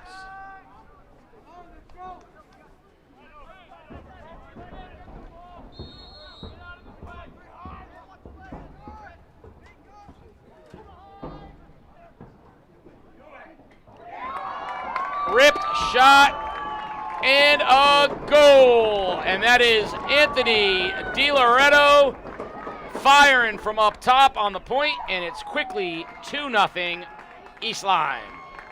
Goal for East Lyme. Number 11, Anthony DiLoretto. So the problem Waterford's going to face is that Bookmiller is absolutely a beast in the faceoffs, and he has been controlling possession, and then from there it is just too hard to stop the talented East Lyme offense. Yeah, that's it. Well, it looks like Waterford's going to get the ball in this faceoff, but yeah, I was thinking that there's a lot of game possession here with that faceoff specialist from East Lyme. Going to be a challenge for Waterford to keep up here.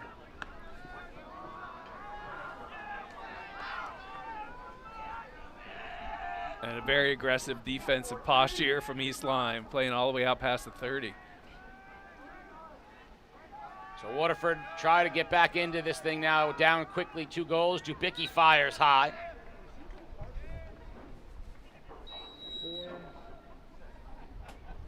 Schwartz, so good in goal for East Lyme.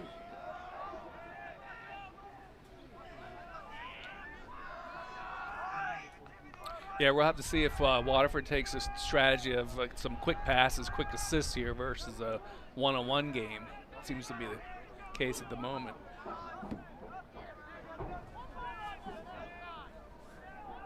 And there's a turnover picked up by Dustin Correa. Correa, no one stops him. Bruno. And the goal as he went right back to Correa. 3-0 Vikings. And you might want to settle in because the one time they played in the regular season, this is what it looked like.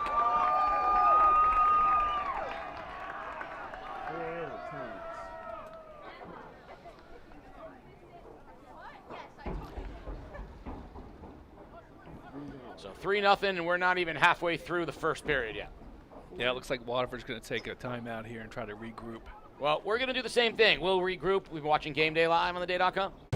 The Water Street Waffle Company is now open at 133 Bank Street in New London, Connecticut. This woman-owned business, Water Street Waffle Company, brings together Southern-inspired comfort food and classic Belgian waffle traditions, all served with genuine hospitality. Everything is made fresh from scratch daily. Great food, great atmosphere. Visit WaterStreetWaffleCompanyNL.com to see more.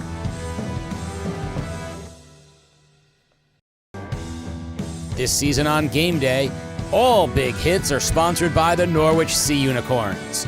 You can catch all the hard-hitting action all summer long at Dodge Stadium. Don't forget to check out the Sea Unicorns home opener, Saturday, May 30th at 6:30 p.m. There is a magnet schedule giveaway and post-game fireworks. For more information on promotion and tickets, please visit the Sea Unicorns website at GoSeaUnicorns.com. Bookmiller fighting, kicking, scrapping, and the Vikings win another face-off as Carmody's battled, but Bookmiller, a premier face-off guy, on the heels of Jacob Correa, one of the all-time ECC greats. It's going to make for a long day for the defense. They've got to play defense all day off the face-offs. Ginther, first goal of the game, possesses now and dishes it off to Bruno. There's Correa. Good ball movement by the Vikings. So fast that our camera has a hard time keeping up with it. And that's how you know you're moving the ball quickly. These guys are firing passes. Yeah, they sure are. They're really moving the ball well. You know, a lot of off-ball movement. You see guys switching behind the goal.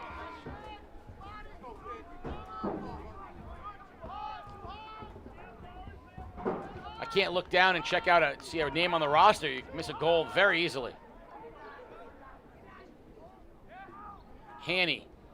Nice pass to the cutting Bruno, and a gorgeous, gorgeous goal. That one is one of the best you're going to see. Two brilliant players, Haney to Bruno, in stride, and he flicked it behind him for the goal, 4-0. Yeah, that was really well executed. It's good vision from up top from East Lyme.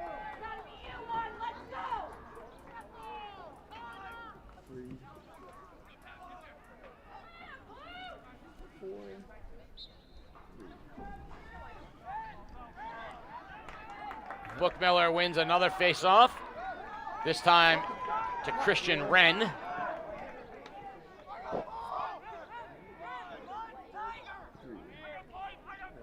Now Haney. Cutter. Now there's a save. Right back with the Vikes.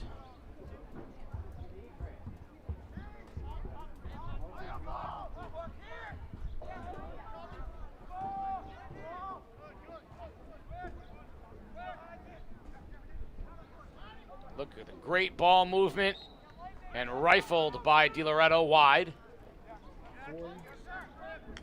Yeah, the Lancers are really going to need their defense and goalie to step it up here.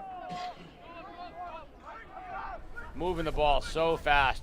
Vikings got to adjust and slide is so tough against them. Yeah, absolutely. And a ripped shot goal from Lilienthal.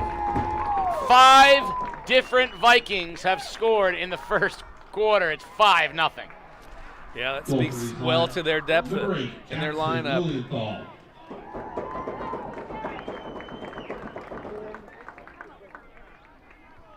And the buzzsaw is spinning in the ECC Boys Lacrosse Championship.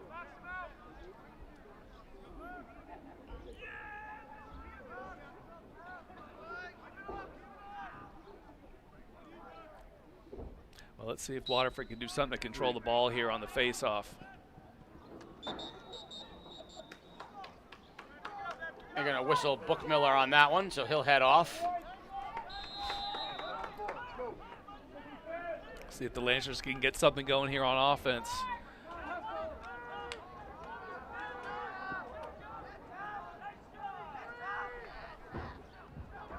Waterford hasn't really had a good look on offense yet, and they're already down 5-0. They just need right now to settle in and have a good offensive possession.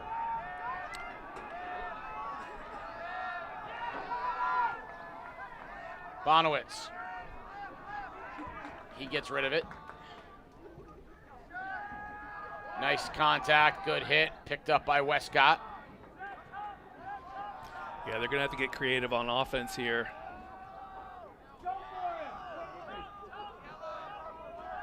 You can just see the difference in the ball movement between East Lyme and Waterford. Waterford, working the perimeter. East Lyme, much more interior, but right on cue, there's your first goal for Waterford. It's James Zimmerman, the freshman, with the goal. And that gets Waterford on the board, 5-1. Goal for Waterford, number 26, James Zimmerman. That was really well executed. That was a nice assist there as well on the goal. So back to the face-offs.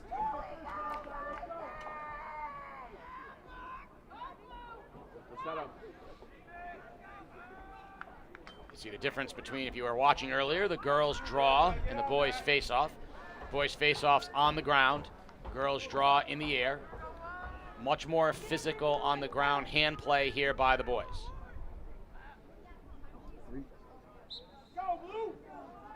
Bookmiller has been very dominant this year, and he wins that one for the Vikes.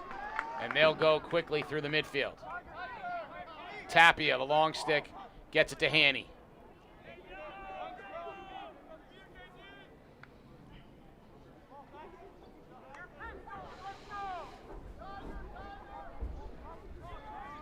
East Lyme calling out Tiger.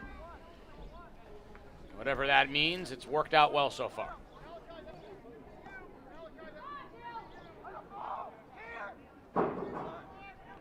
And a ripped shot from the point by DiLoretto. It sails wide, but East Lyme possesses.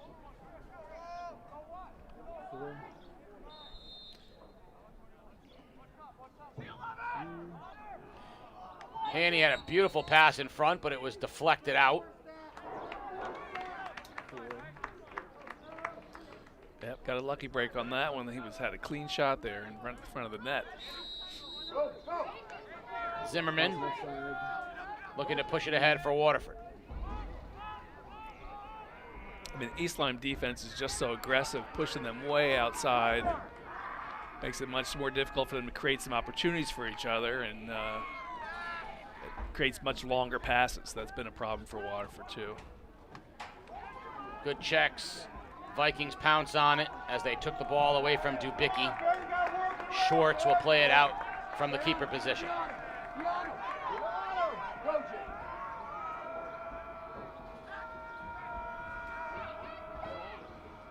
There's a ground ball, loose ball, picked up by Waterford. Dahl, the long stick. Ball on the turf again. 50-50, picked up by Waterford. Zimmerman. Well, see if Waterford can get some confidence here with a minute 30 left to go here. Maybe they can get on the board again.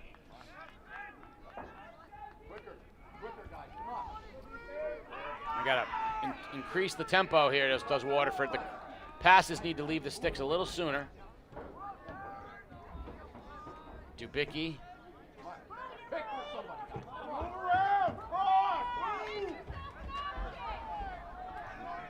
Yeah, they're going to have to figure out something. They've got that defender pulled way outside. There's a screen. Now Bonowitz, as we crack under the minute into 1 minute remaining in the quarter.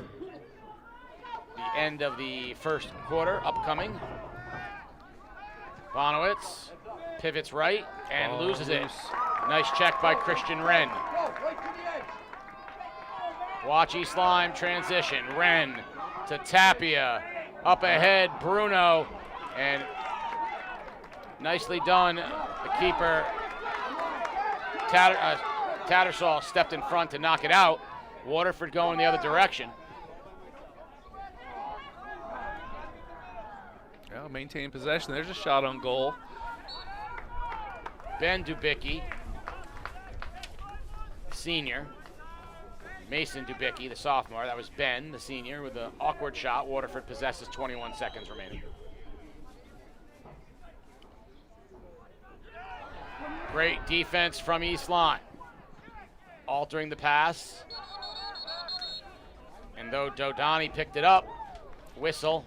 Yeah, he must have stepped on the line there. So East Lyme ball with 10 seconds left to go in the quarter here.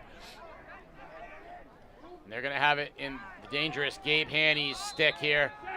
Under 10 seconds. Haney makes a move, delivers in front, and a goal by Bruno. With 5.3 seconds, Haney found Bruno, and the Vikings can score that quickly. It is 6-1. Number 9, Finn Bruno. That's Bruno's second of the game. Yeah, that's always a killer in the closing seconds of the quarter when you get the other team give up a goal there.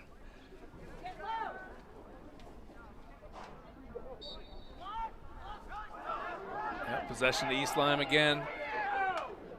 And just at the end of the quarter, 6-1 Vikings. You're watching Game Day live on theday.com. Game Day is brought to you by Waterford Dental Health. Gear up for game day with a winning smile from Waterford Dental Health. Located in Waterford, we're your go-to for top-notch dental care in a relaxed, friendly setting. Whether you need a routine checkup, a cosmetic boost, or advanced treatment, our experienced team has you covered. Enjoy the game with confidence and comfort. Schedule your appointment today. Waterford Dental Health, where your smile is our top priority. Visit us online or call now to book. Nestled in the woods of Lebanon, Connecticut, Roberto's Log Cabin is the cozy, rustic home of comfort food. Family owned and operated, the Cabin, as it is fondly known, offers a diverse menu of hearty fare from burgers to the best ribs in the state. Come check out the Hallway of History in the newly renovated tavern, sample the diverse menu, craft beers, great cocktails, all while watching your favorite sports on one of their 10 TVs. Stop in and see Rob. Tell him Game Day sent you. Pave the way for your students' financial success with a MySci account from Science Federal Credit Union. Open a high-yield MySci savings account today and help support a positive financial future for your student. Visit sciencefcu.org to learn more. This season on Game Day, all big hits are sponsored by the Norwich Sea Unicorns. You can catch all the hard-hitting action all summer long at Dodge Stadium. Don't forget to check out the Sea Unicorns home opener, Saturday, May 30th at 6:30 p.m. There is a magnet scheduled giveaway and post-game fireworks. For more information on promotion and tickets, please visit the Sea Unicorns website at goseaunicorns.com and check out Game Day CT for the Sea Unicorns big hitter of the game. Second quarter ready to get underway. 6-1 Vikings, dominant first quarter. What do you like about East Lyme? Well, it really moved the ball well. They're very fast out on the field. You've got 2 passes on a clear, and they're right in front of the goal. They've got a lot of off-ball movement, and they're hitting their cutters, really crisply. So they're really bringing the tempo, and it's proving difficult for Waterford to keep up with that pace. Bookmiller has done his work in the face-offs against Carmody. CJ wins that one, however.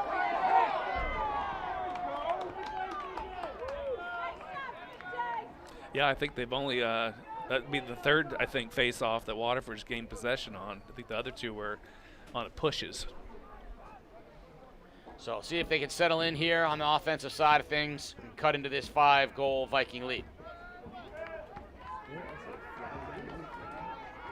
There is a flag down on the field, which means a penalty will be upcoming against East Lyme whenever Waterford loses possession. Yeah, I thought I saw there might have been a stick to the helmet there early in the possession for Waterford. So there's the turnover. Shorts corrals it, but now the penalty will be assessed against East Lyme.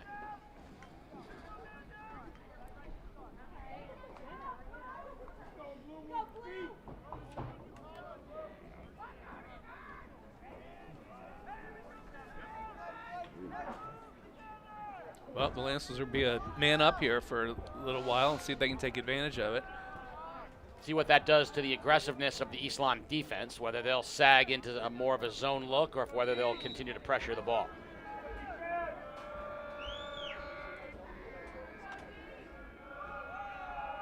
Westcott, Bonowitz, back to Westcott.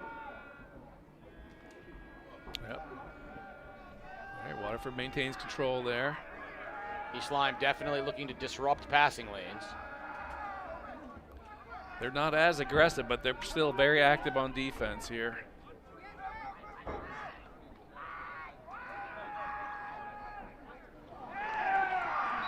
Waterford attempted to move it quickly there, but that one got away from them, and it'll be a quick turnover. Vikings will look to take advantage.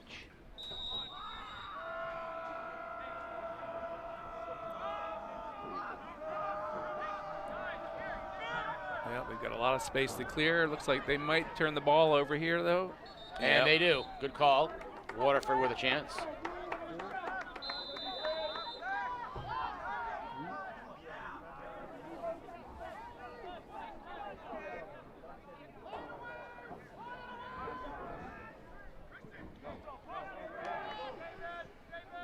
And Waterford clears pretty handily there. Zimmerman, the only goal so far for Waterford, gives it up. And Dubicki retains it now in the middle of the field for the Lancers.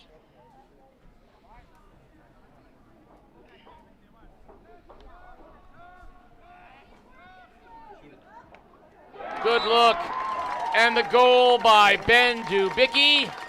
And it's 6-2 East Lyme as the Lancers answer with the man advantage. Goal for Waterford, number 21. Yep, that was Ben nicely Dubicki. done. Good ball movement there and a nice hard shot from Waterford. Looks like the teams are back to equal strength here. So 6-2 Vikes.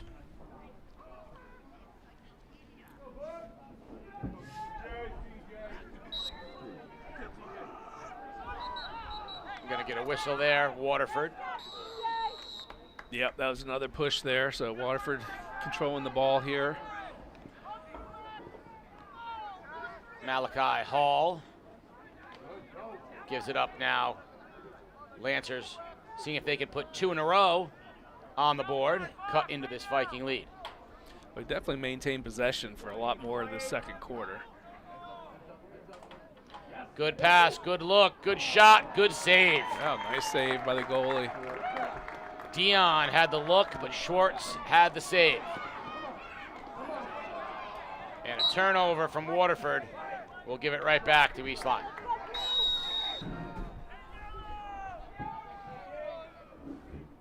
Bruno gets it over to Haney. Behind the dish to Ginther. All right, East Lyme's finished their substitutions here. They're ready to settle in. Haney, Bruno, shot. Nice save made by Tattersall. Excellent work by the goalie there.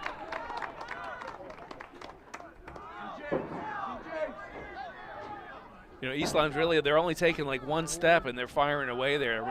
The Waterford defense might need to push them out a little bit more. Nice clear by Waterford.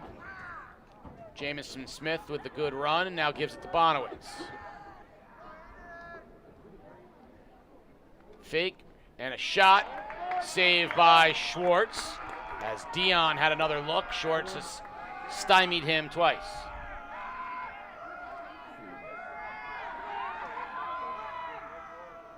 Through the middle, Haney. Bumped, but maintains possession down the sideline. There goes Gabe Haney. Got another flag on the field here. Might be a penalty on Waterford. And if it is, it is. It'll be called now, and East Lyme will have the advantage.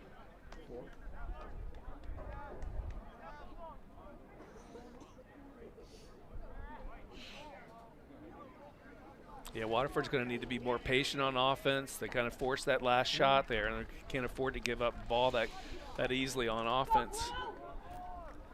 Especially with the East Lyme team that moves the ball so quickly downfield and gets themselves set up for a shot in a hurry.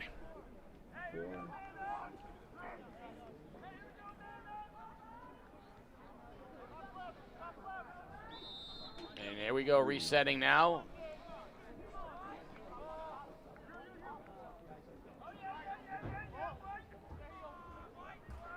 DiLoretto, who we've seen fire from that spot right there. He wanted to wind up and let one go. Haney will control it for the Vikings. There's DiLoretto.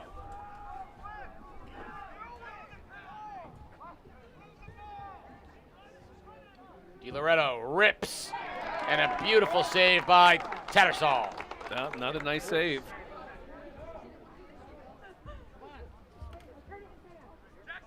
Let's see if East Lyme puts some pressure on this clear.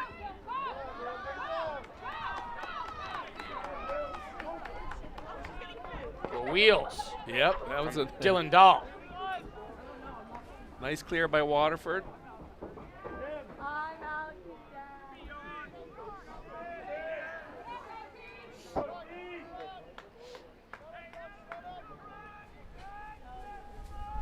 Yeah, looks like they're back to even strength here as well. That's penalty run out.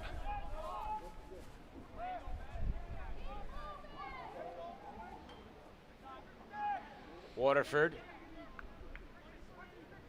much more deliberate here in the second quarter, working the ball around.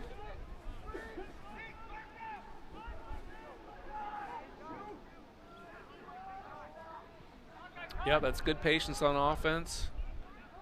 Good look in front, save Shorts on the point blank shot by Malachi Hall. It's great ball movement by the Lancers. That was their best movement piece they've had thus far. Yeah, they had a nice little give and go there. Crisp passing.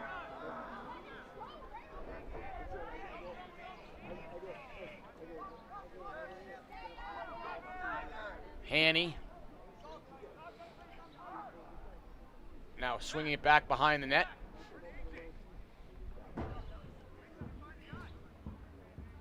Waterford being a little bit more aggressive on defense. Great save by Tattersall. Yep. East Lyme maintains possession on that. Foot race to the end of the line there. Haney fakes.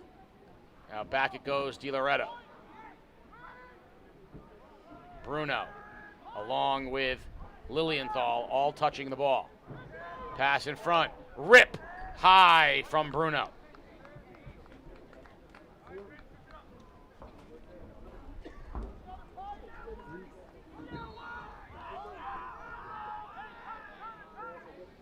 Yeah, well, Vikings really moving the ball well, really crisply and quickly around the horn here.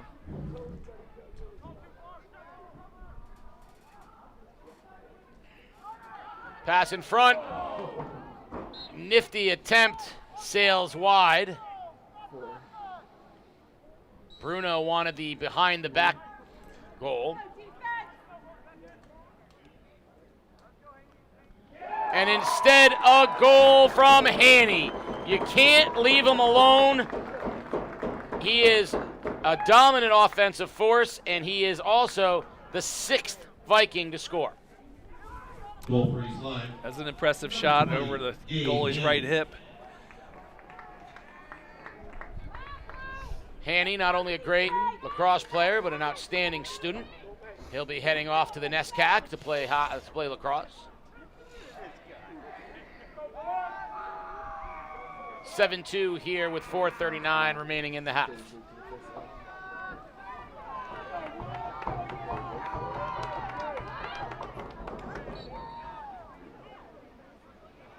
Whistle.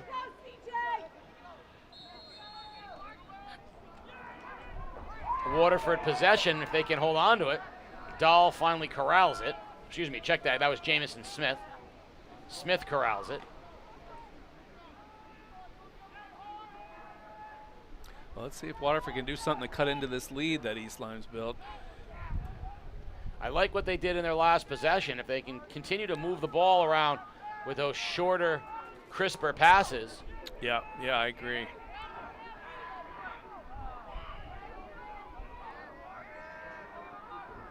That was good work, and East Lyme still pushing them out pretty far with their aggressive defense. Good idea, trying to drop it into Smith in front, but Schwartz gets it up ahead to Correa. Correa sprinting through the midfield. East Lyme transitioning so quickly. Bruno, Hanny, Ginther, goal. That is textbook lacrosse. 4 people touch the ball without a step, and Ginther finishes for his second of the night at an 8-2 East Lyme lead. Yeah, that's tough to keep up with. That ball's moving pretty quick out there, and they had a man advantage with the fast break as well.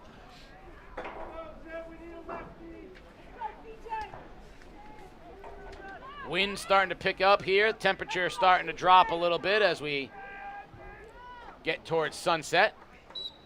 See the trees blowing behind the lights off in the distance. It's definitely picking up the velocity of the wind and the temperature dropping. Dare I say it's going to be chilly soon. Definitely cooling down. Hanny to Bruno. DiLoretto. Everybody moving, everybody touching the ball for the Vikes. DiLoretto rips and scores. Anthony DiLoretto with his second of the game. 9-2 Vikes. Goal for East Lyme, number 11, Anthony DiLoretto.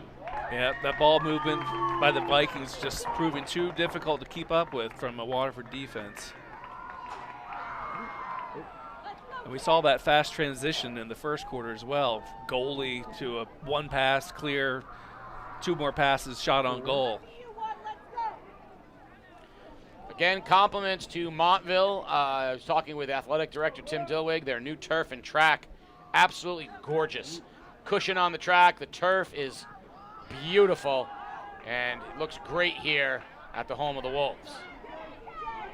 Yeah, it sure does. It's an impressive facility here. East Lyme controlling that face-off as well.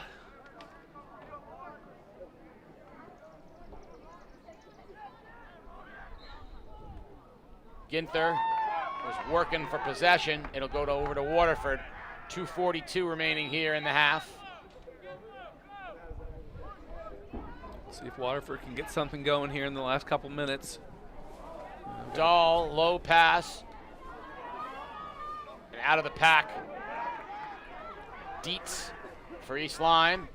To Ginther. To Hanny. To Bruno. And now they'll set up. Well, Waterford was back on defense in that transition there, so they didn't have numbers up for East Lyme. Got to be careful of Hanny. Any angle, save Tattersall. Hanny's going to shoot it at angles that you're not used to seeing shots come from. That was tight, all right.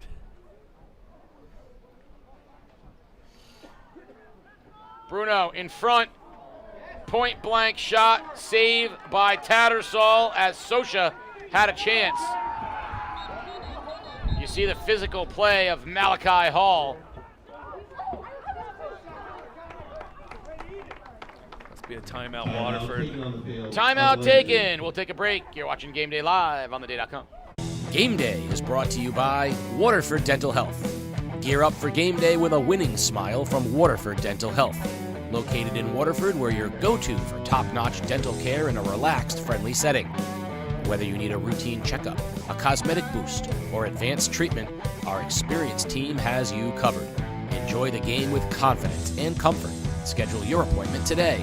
Waterford Dental Health, where your smile is our top priority. Visit us online or call now to book. Nestled in the woods of Lebanon, Connecticut, Roberto's Log Cabin is the cozy, rustic home of comfort food. Family owned and operated, the Cabin, as it is fondly known, offers a diverse menu of hearty fare from burgers to the best ribs in the state.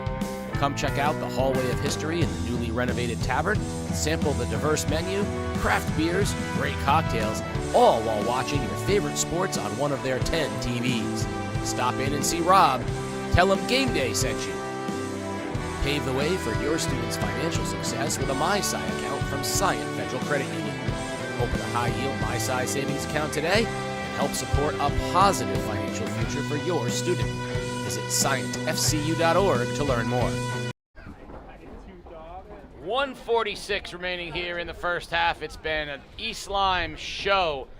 Gabe Haney, Finn Bruno, Oliver Ginther, Anthony DiLoretto, Jackson Lilienthal, Dustin Correa, all with goals.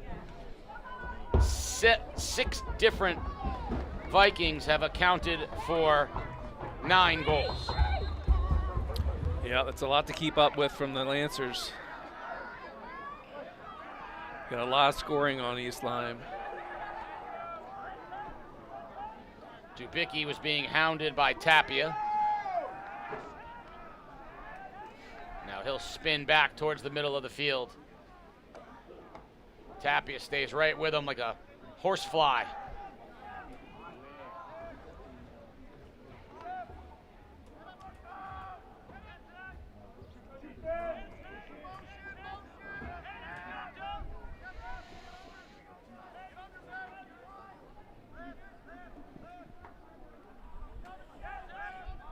They've had a couple of opportunities these last few possessions here. They've had just a drop pass or something in the middle right in front of the net, so we'll see what they can put together here.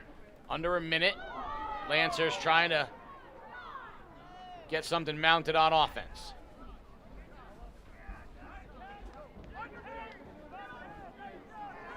And a turnover. And it'll go over to the Vikings with 40 seconds remaining. Plenty of time for them to get something going here to end the half.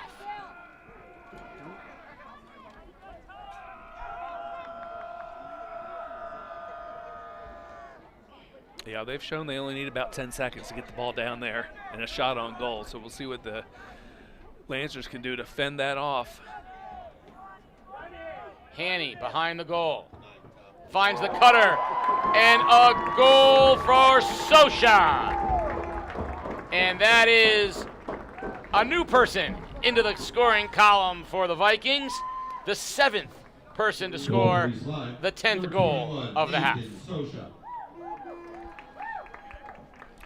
So with 16 seconds left, a dominant first half for the Vikings is almost to an end. Yeah, East Lyme's just proven a bit too tough to keep up with for the Lancers, at least in the first half. We'll see if they can regroup over halftime, put something together in the second half, make this more competitive. Whistle, and it'll be Waterford possession with 8-7 remaining here in the half.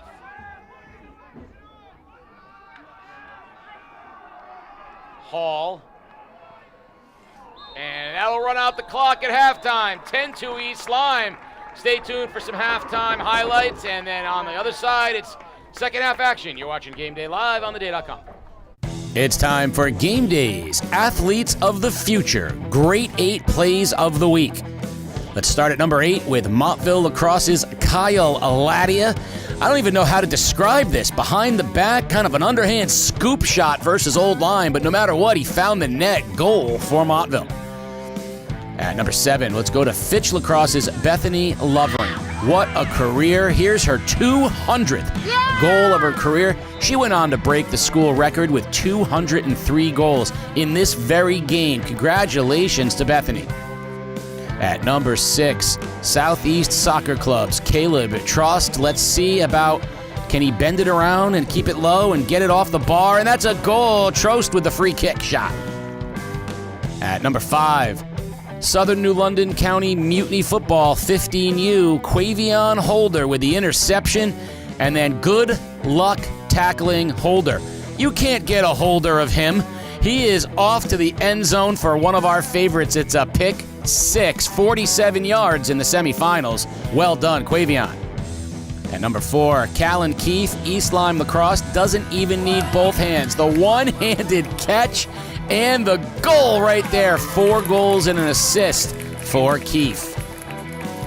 At number 3, I love what I'm seeing from Montville softball. Michalina Anton is going to come up throwing to Jana Lisnewski, and look at the sweep tag gets the heel and ends the game. Montville finishes the regular season 17-3. Peyton Swanson, East Lyme softball. Well, that's just a single to left. Why would that be on the grade 8? Oh, I see what's happening here. That's a deep ball over the head of the left fielder. That looks to be a double. The freshman has a single and a double, and pop fly, danger zone right field. That's going to get by the right fielder. That looks like it could be a triple. I see what we're doing here. Single, double, triple. That means all that's missing is Yahtzee! Over the fence in left, and the freshman hits for the cycle in a 16-6 win over Guilford. Her teammates know that it's something special, and they celebrate. But at number 1, free week of training at Athletes of the Future, Jace McKinney, Montville Little League fundamentals. Back up your fellow player from his behind, makes the play. That is a great play. What's even better? Stepping up, tied 7-7 in the 6th, and driving in the winning run, walking it off with a single. Hey, Jace, you get to AOF, you claim your free week of training because you are number 1 in the grade 8. Everybody else, keep sending your clips in, and maybe you can get into next week's AOF grade 8.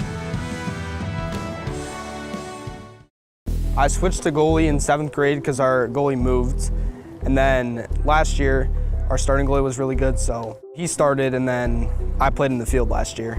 I played attack and offensive midi, but since he graduated, now I'm the goalie. He can play attack if he wants to, and he would fit in fluidly with the other guys, but he understands that we need a goalie this year, and he's taking that role on, and he's a phenomenal goalie as well. You kind of know, like especially playing offense, you know that players will try to shoot around defenders and all that, so you're kind of just more ready for the shots that are coming, like when you're in goal.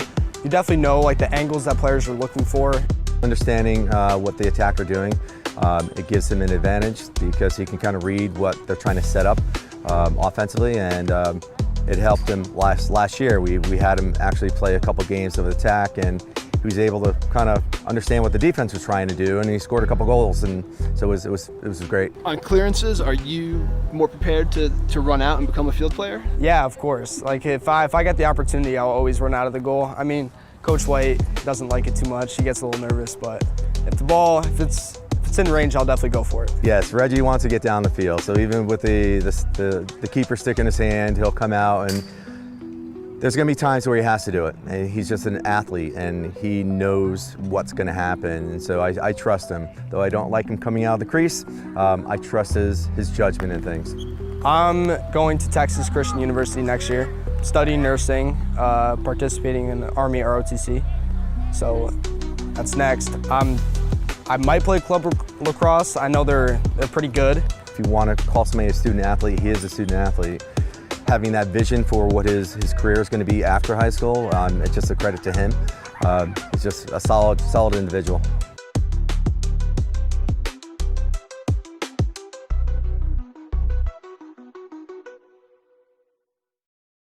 Game Day is brought to you by Waterford Dental Health. Gear up for game day with a winning smile from Waterford Dental Health. Located in Waterford, we're your go-to for top-notch dental care in a relaxed, friendly setting. Whether you need a routine checkup, a cosmetic boost, or advanced treatment, our experienced team has you covered. Enjoy the game with confidence and comfort. Schedule your appointment today. Waterford Dental Health, where your smile is our top priority. Visit us online or call now to book.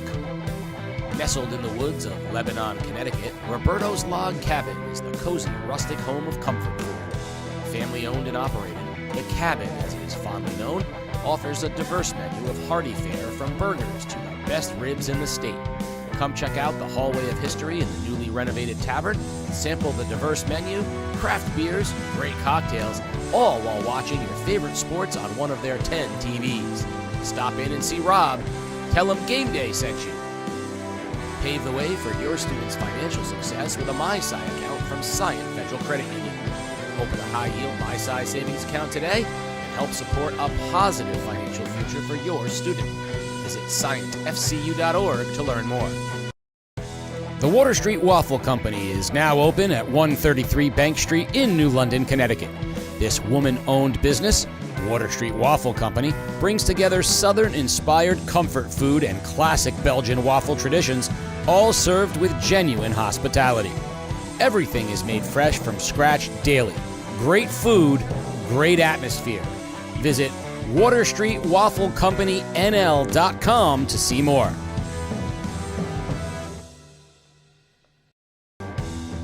This season on Game Day, all big hits are sponsored by the Norwich Sea Unicorns. You can catch all the hard-hitting action all summer long at Dodge Stadium. Don't forget to check out the Sea Unicorns home opener, Saturday, May 30th at 6:30 p.m. There is a magnet schedule giveaway and post-game fireworks. For more information on promotion and tickets, please visit the Sea Unicorns website at goseaunicorns.com and check out Game Day CT for the Sea Unicorns big hitter of the game. Game Day is brought to you by Waterford Dental Health. Gear up for game day with a winning smile from Waterford Dental Health. Located in Waterford, we're your go-to for top-notch dental care in a relaxed, friendly setting. Whether you need a routine checkup, a cosmetic boost, or advanced treatment, our experienced team has you covered. Enjoy the game with confidence and comfort. Schedule your appointment today. Waterford Dental Health, where your smile is our top priority. Visit us online or call now to book. Game Day is brought to you by Waterford Dental Health. Gear up for game day with a winning smile from Waterford Dental Health. Located in Waterford, we're your go-to for top-notch dental care in a relaxed, friendly setting. Whether you need a routine checkup, a cosmetic boost, or advanced treatment, our experienced team has you covered. Enjoy the game with confidence and comfort. Schedule your appointment today. Waterford Dental Health, where your smile is our top priority. Visit us online or call now to book. Nestled in the woods of Lebanon, Connecticut, Roberto's Log Cabin is the cozy, rustic home of comfort food. Family owned and operated, the Cabin, as it is fondly known, offers a diverse menu of hearty fare from burgers to the best ribs in the state. Come check out the Hallway of History in the newly renovated tavern, sample the diverse menu, craft beers, great cocktails, all while watching your favorite sports on one of their 10 TVs. Stop in and see Rob. Tell him Game Day sent you. Pave the way for your students' financial success with a MySci account from Scient Federal Credit Union. Open a high-yield MySci savings account today and help support a positive financial future for your student. Visit scientfcu.org to learn more. We're back, and it's a bad moon rising if you're Waterford, if you're East Lyme. It's all sunshine, even in the twilight, as you're up 10-2. 13-3 on the regular season. You look at their losses. They lost 9-8 to Guilford, right? Anybody's game. They lost 16-9 to the Moses Brown School, which is one of the best prep schools, and private schools out there. And the score that jumps out to me, they lost to Notre Dame of West Haven, 21-10. I'm looking at how good this Viking defense is, and I'm thinking to myself, how good is that Notre Dame of West Haven team to score 21 goals against this Viking team? That is remarkable. I think this Viking team's statewide pedigree better than other years, as they, beat Conard, and they beat South Windsor, and they beat Xavier, and they beat Amity, and they beat Brian McMahon. So they were very good outside of conference. Yeah. Team from out of state, and then I got to ask myself, what was in the drinking water that day for Notre Dame of West Haven? Yeah, seriously. No, they've had a really strong schedule this year, and they've really stepped up. I would agree. It's been probably stronger performance than we've seen in recent years from this East Lyme team. Now, Waterford, it's hard to say when you're down 8 goals, but I thought they made some improvements and changes in the second quarter on the offensive side of things to where they were a little more efficient and maybe a little more, their tempo was a little better. Yep, they were a bit more controlled on offense as well. A bit more movement off ball. Problem is this. Yeah. The East Lyme transitions so quickly. This offense is just lights out. Yeah, they really do move the ball quickly upfield. settle into their offense quickly as well. They almost always take advantage if they've got man-up numbers on the transition to get moved to a shot as quickly as possible.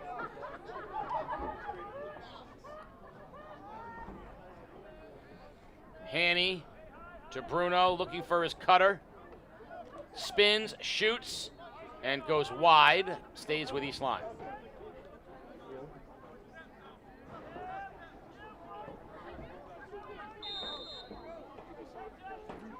Hanny, a little razzle-dazzle behind the back. Ducks, deeks, dodges, and goes behind over the head, just wide of Tattersall. Now DiLoretto takes his turn behind the net. 7 different kids have scored for East Lyme. DiLoretto has 2 of them. And now he has 3. The hat trick for Anthony DiLoretto as the junior puts it home, and the Vikings are on top 11-2. Yeah, it's really hard to defend. He had a really nice spin move there on the goal line extended. Nice crowd here today on both sides of things. The Vikings obviously very happy. Waterford, nice crowd on their side too. A little bit less to cheer about there as their team's down 11-2. And there we are up there high from the press box. Hi guys, how we doing? Bookmiller wins the face-off. Yeah, as we noted in the first half, I mean, possession off these face-offs has been decidedly in East Lyme's favor.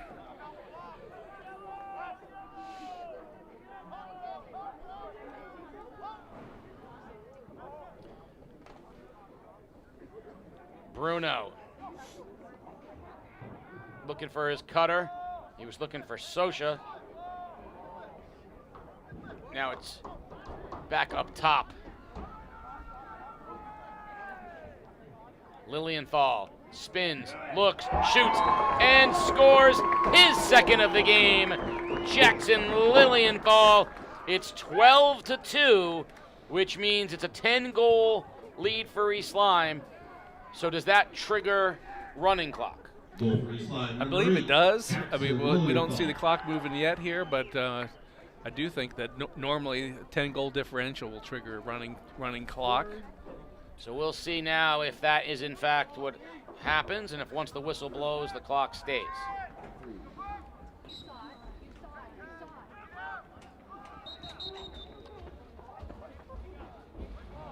So it is not a running clock, so the whistle has stopped. So I don't know if there's a change to that rule or what, but.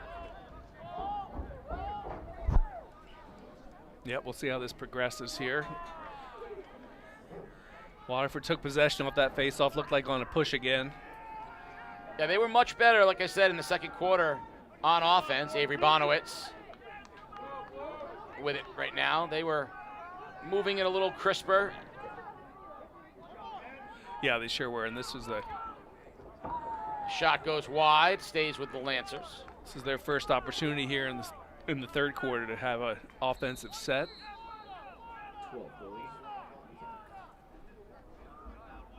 12 goals is the running clock.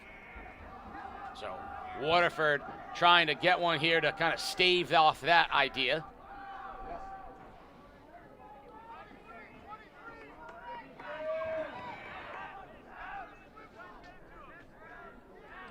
East Lyme continuing with their pressure defense. There's a knockdown.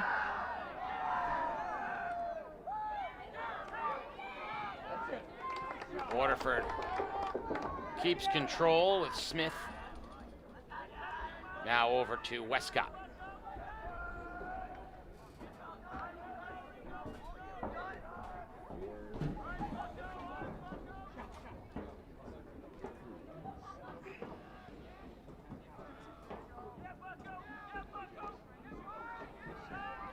Ball's on the deck again. There's another turnover. As East Lyme pushes again. Off to the races. Right in front, 2 passes. What a gorgeous goal. Finishing it off is Bruno for the hat trick, but 3 players touched that, and it was Beautifully done. Looks like they waved that goal off And there. they did wave the goal off. Must have been a crease violation or something there. Waterford cleared pretty easily. Let's see if they can get something going on offense.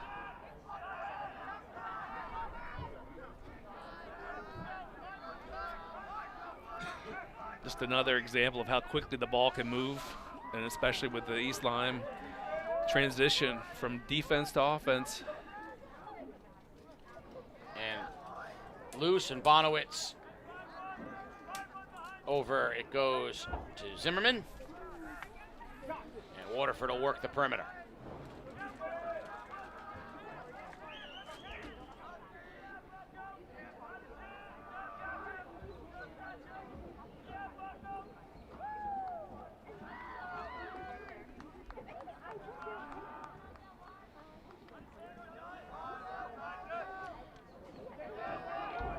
That ball, ground ball, off the stick of Bonowitz, corralled by Dubicki. Dubicki makes a rush, and he's bumped out nicely by Wren.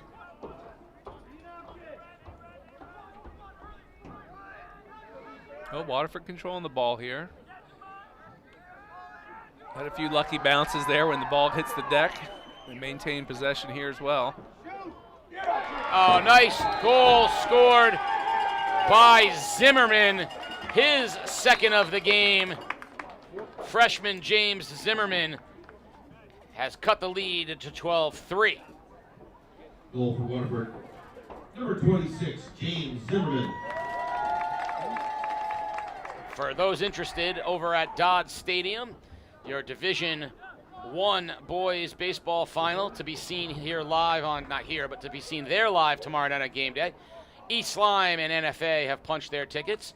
And Ledger is awaiting the winner of New London St. Bernard's. Currently, New London on top 6-2 in that game in the 5th inning. So that'll be tomorrow night on game day here at Montville High School. We've already seen the East Lyme girls with a close and hotly contested game with the upstart Montville Wolves. And here the East Lyme boys having very little trouble with Waterford as East Lyme is looking to sweep the ECC championships. Penalty on East Lyme for that hit on Zimmerman. Okay, yep, gives them possession after the goal.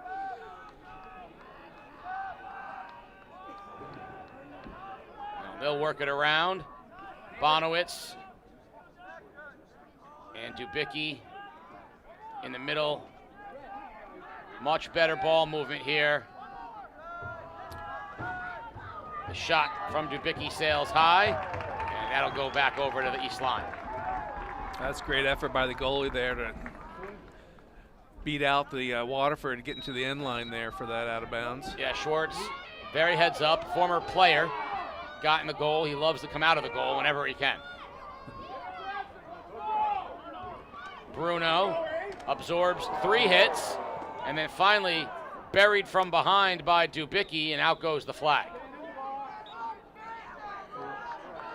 Yep, that's going to be a penalty against Waterford.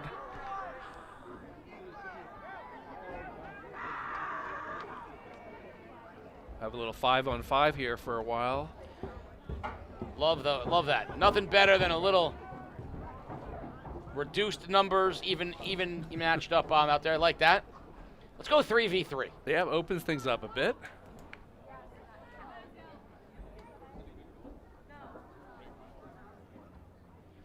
So Haney with the ball on his stick for the Vikings, up 12-3 here in the third.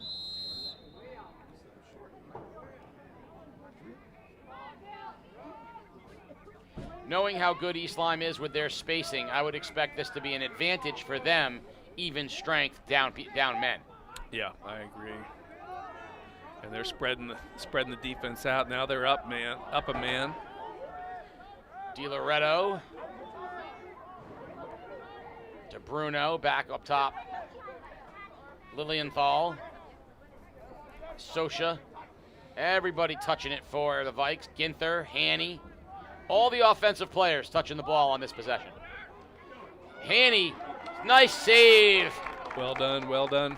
Tommy Tats with the nice save and goal for the Lancers.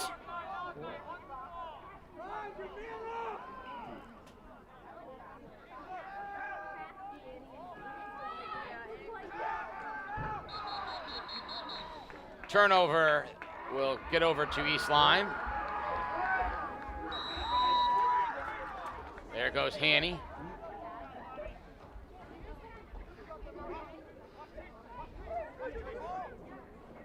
Behind the goal to Bruno. Up top, shot, and the goal from Ginther, his third of the game. So hat tricks from DiLoretto and Ginther, and it is 13-3 East Lyme. Number 10, Oliver Ginther. Yeah, it's just too much for the Waterford defense there. Playing a man down on top of the rapid ball movement by East Lyme. So 13-3, back to a 10-goal game as we head to the face-off.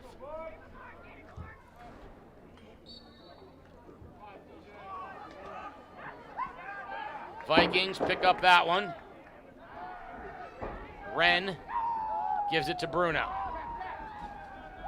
Bruno behind the net to Hanny.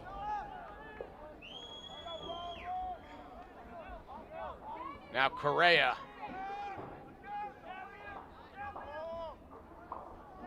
Correa, Ginther, Hanny. In front, ripped and wide from Gutman, junior. Took a shot that sailed wide. It'll stay with the Vikes, though. Hanny has it. Now he gets it back.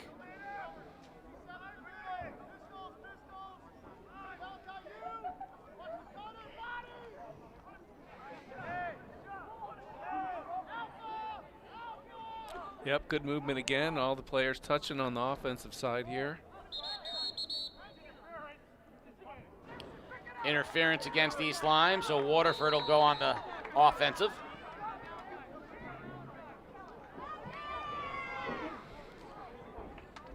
Oh, there's almost an interception there. We got another 2 flags, 3 flags down.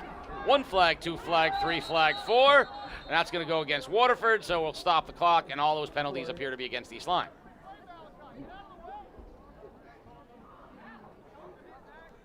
So they'll sort through who gets what penalty and where we end up after all this.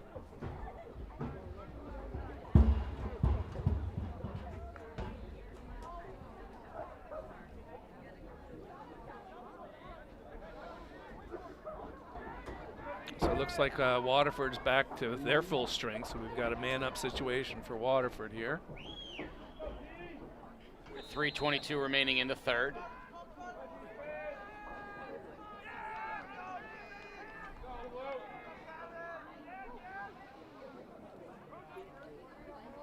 Lancers work the perimeter.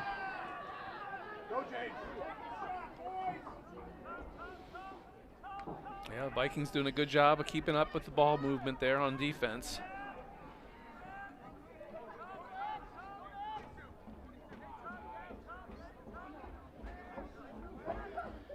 Side of the net on that shot, and Schwartz comes up with it.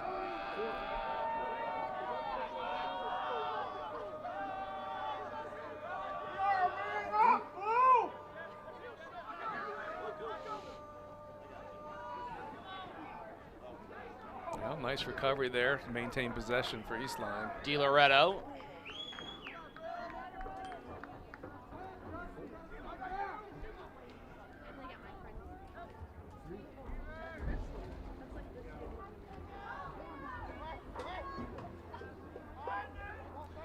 Looks like teams are back to even strength again.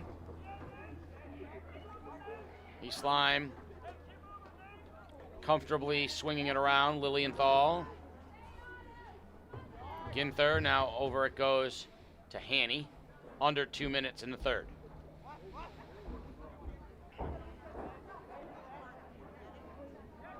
Bruno gets an angle, slips to the turf. Getting beat up there and no calls. Yeah, got another. Now we're gonna get the flag. Flag on Waterford here.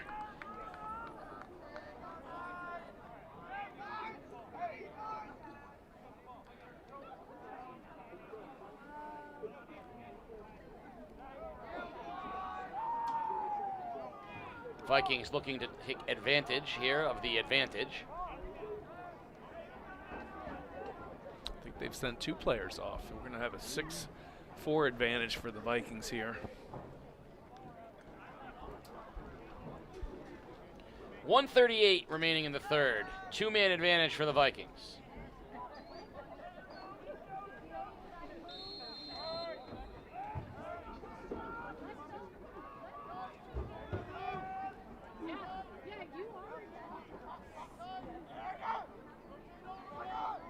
Yeah, great rotation by the Waterford defense there.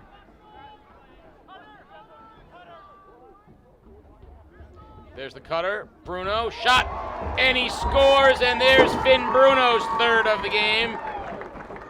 The hat trick for Bruno, and it is 14-3 with 1:17 remaining in the third. Still with the advantage, 1 more goal, and we'll go to running time. Yeah, it's an impossible situation for your defense to be 2 men down, especially with a team like East Lyme.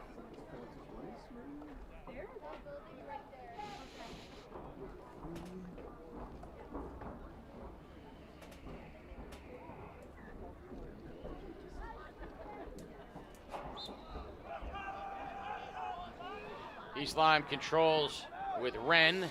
Ground ball, though. Good job by Waterford staying tough with it. It's anybody's ball, and who's going to end up with it? Still fighting for it. Book Miller hasn't left the field yet because now it's Vikings ball. Tapia comes out with it, but we're going to get a whistle. Looks like we got a little man down on the field here. The teams are back to the even strength after that last goal. Got an injury on the field.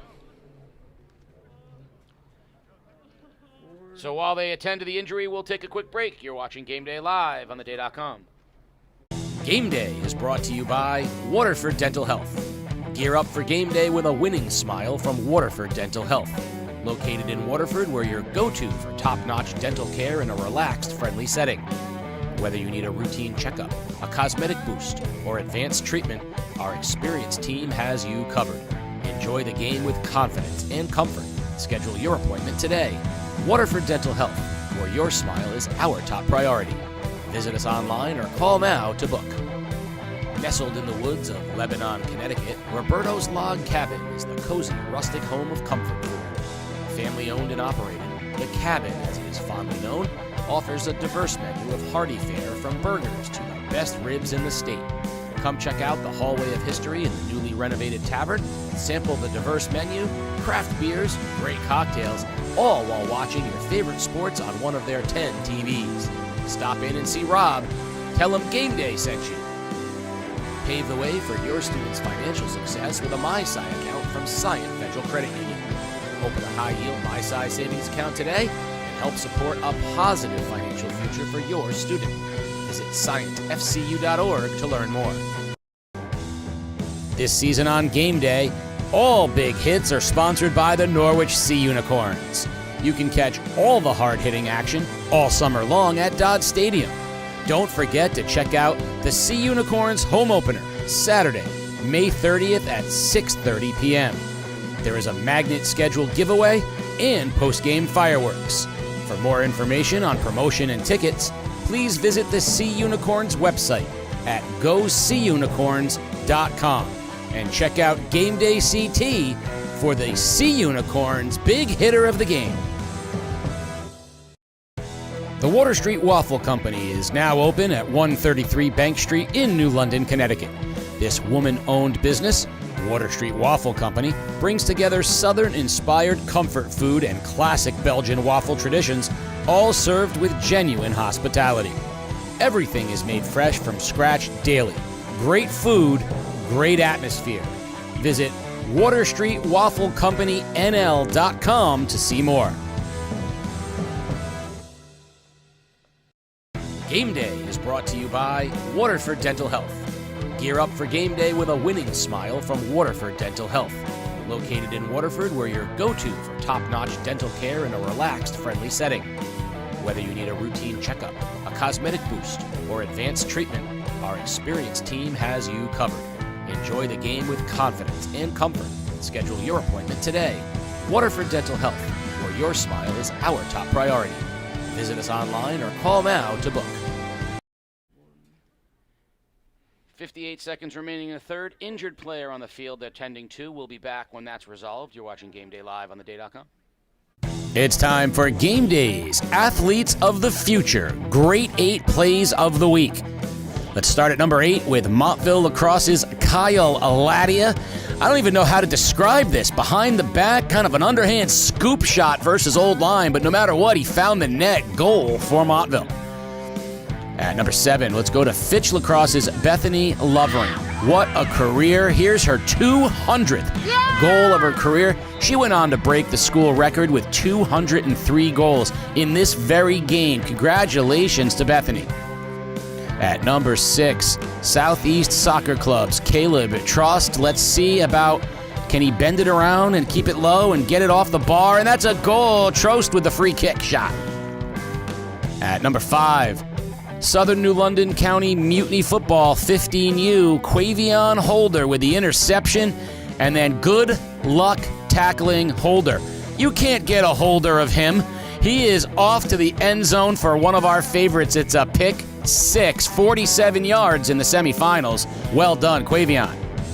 At number 4, Callan Keefe, East Lyme Lacrosse doesn't even need both hands. The one-handed catch and the goal right there. 4 goals and an assist for Keefe.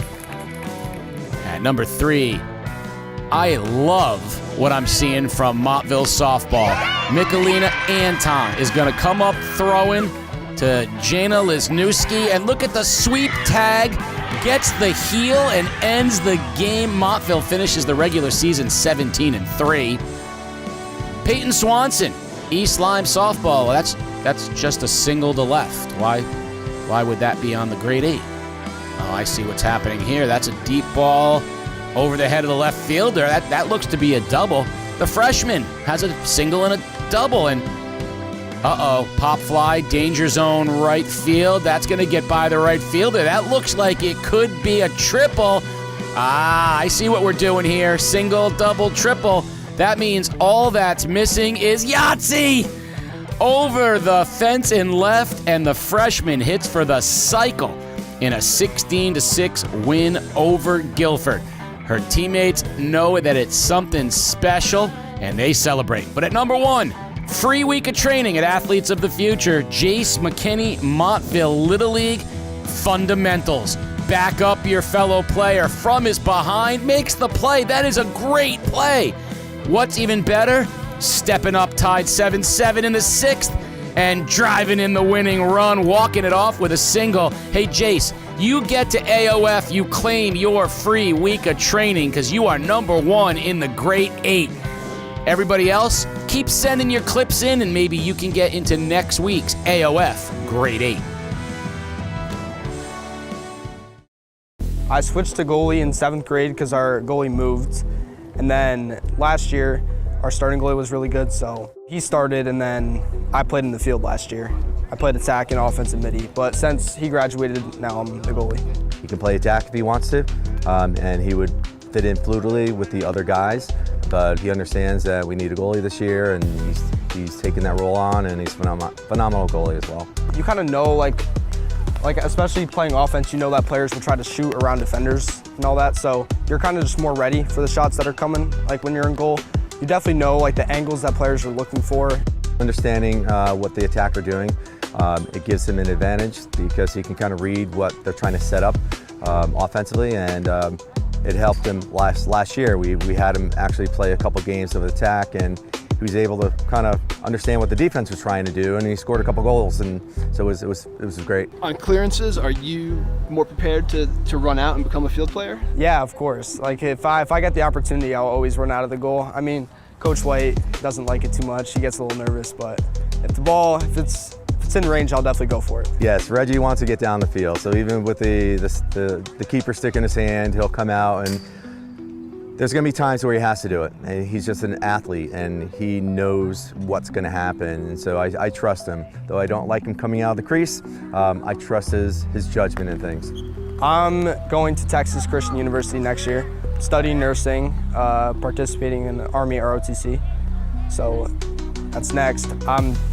I might play club lacrosse. I know they're pretty good. If you want to call somebody a student athlete, he is a student athlete. Having that vision for what his career is going to be after high school, it's just a credit to him. He's just a solid individual.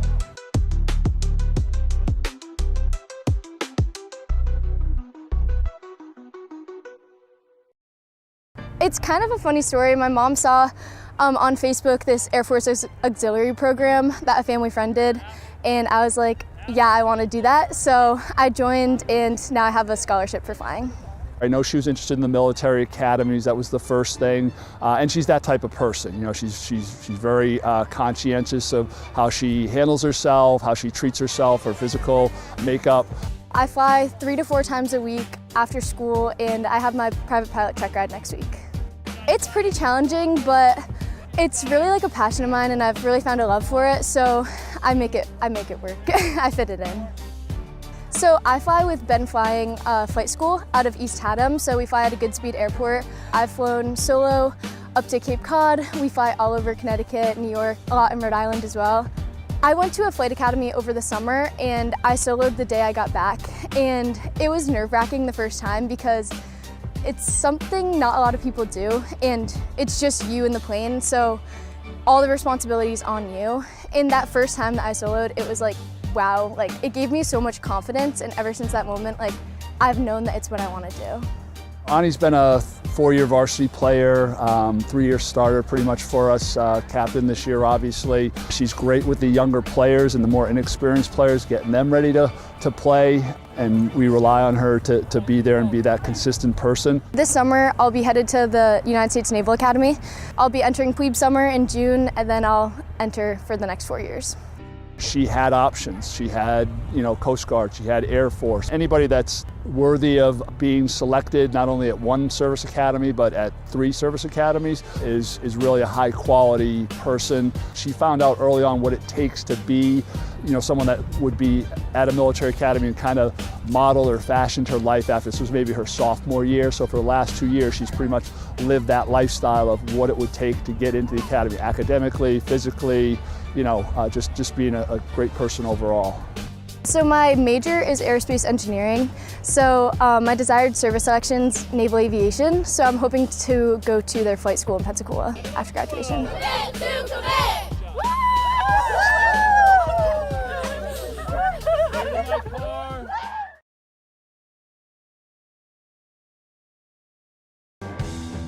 This season on Game Day, all big hits are sponsored by the Norwich Sea Unicorns. You can catch all the hard-hitting action all summer long at Dodge Stadium. Don't forget to check out the Sea Unicorns home opener, Saturday, May 30th at 6:30 p.m. There is a magnet scheduled giveaway and post-game fireworks.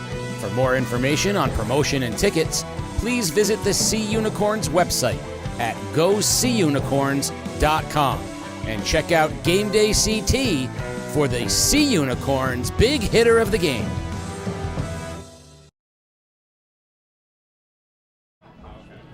We're back at Montville High School. 58 seconds remaining here in the third period of a 14-3 East Lyme lead. Unfortunately, we have an injured player on the field, a significant enough injury that it has been a period of time with the young man still on the turf. He's awake, he's conscious. It was not a head injury, but the trainer and event staff are still attending to him, and they are going to need to attend to him safely for a bit. So rather than play an endless loop of videos, we're going to bring it back in here, and we're going to add Peter Wappy into the mix, and we're going to talk a little bit about the results up till now of the ECC championships. It all started last Wednesday, or was that 2 Wednesdays ago? It feels like so long ago. Last Wednesday, where the ECC track and field championships happened at East Lyme High School, and the Woodstock Academy Centaurs swept the track and field championships, including the first in school history for the boys, and that was how the championship week started. And then subsequently, we have had a number of championships in the last couple of days, and so let's start over with tennis. So we were supposed to be at tennis yesterday, and that got the whole tournament got pushed back due to the wet weather on Monday. And on the boys' side, Stonington's Brady O'Neill won the singles championship, and he's been a story we've followed for 4 years. Yep. You and I talked about that 4 years in a row in the finals. This is his second championship. The other 2 times he lost were to Fitch's Will Albrights, who is a prodigy in a tennis, a camp, that level, the circuit. That kid's going to be playing. He's a tennis specialist. Tennis specialist, that's right. Which is interesting when you see Brady, who is a 3-sport athlete, captain of the soccer team, captain of the basketball team, and still finds time to be a champion tennis player as well. And what's interesting about that is he's not just a varsity player. He's the point guard on the basketball team, a very good basketball team. He's a prominent player in those other sports. He can't have time to play tennis as much as other players get to. So, yeah, that's kind of a remarkable story, and what a career for Brady O'Neill on the boys' side. Kind of mirroring what we've seen on the girls' side. This was year 6 of a Waterford-Stonington final, won by a Waterford girl. Yeah, so after 4 years of Sarah Haig, Marina Matsis, second year in a row as a champion, winning both years over Gwen McGugan of Stonington. And this is after Grace Dugan took her chances against Sarah Haig, and it's been basically Waterford-Stonington for the last 6 years. And it was Marina's brother on the boys' side who lost to Brady O'Neill. So that Waterford-Stonington tennis rivalry getting carried out now over generations of players. And a tough night in the Matsis family as one wants to celebrate and the other one's like, all right. Yeah. But I'm really happy for Brady O'Neill for that reason, just because it's unusual to see the 3-sport kid able to pull that off. So good for Brady. Doubles was swept, you said, by East Lyme. Yes, boys and girls. East Lyme won the doubles. The softball championships decided today over at Mitchell College, and Casey is grinning because in the Division II championship, his Bacon Academy Bobcats came out on top. An extra innings win over Montville. Both teams, a fantastic season for both those teams. Montville, Montville should not be Montville's girls sports. This spring has been unbelievable. The lacrosse team and the softball team, and they won. The girls won the ECC Division II track team championship. I mean, it's been a really great spring for Montville girls. The Bobcats back-to-back ECC champions. Very, very good team. They split during the regular season, so we knew that was going to be a really great game. And then if it's my Bobcats, well, then the ECC Division I girls softball champions. Yes, my Waterford Lancers lost. Your Wildcats. Or is that only on the boys' side that you're a Wildcat? I think my Wildcats are only the football team. Somehow that continued over to baseball.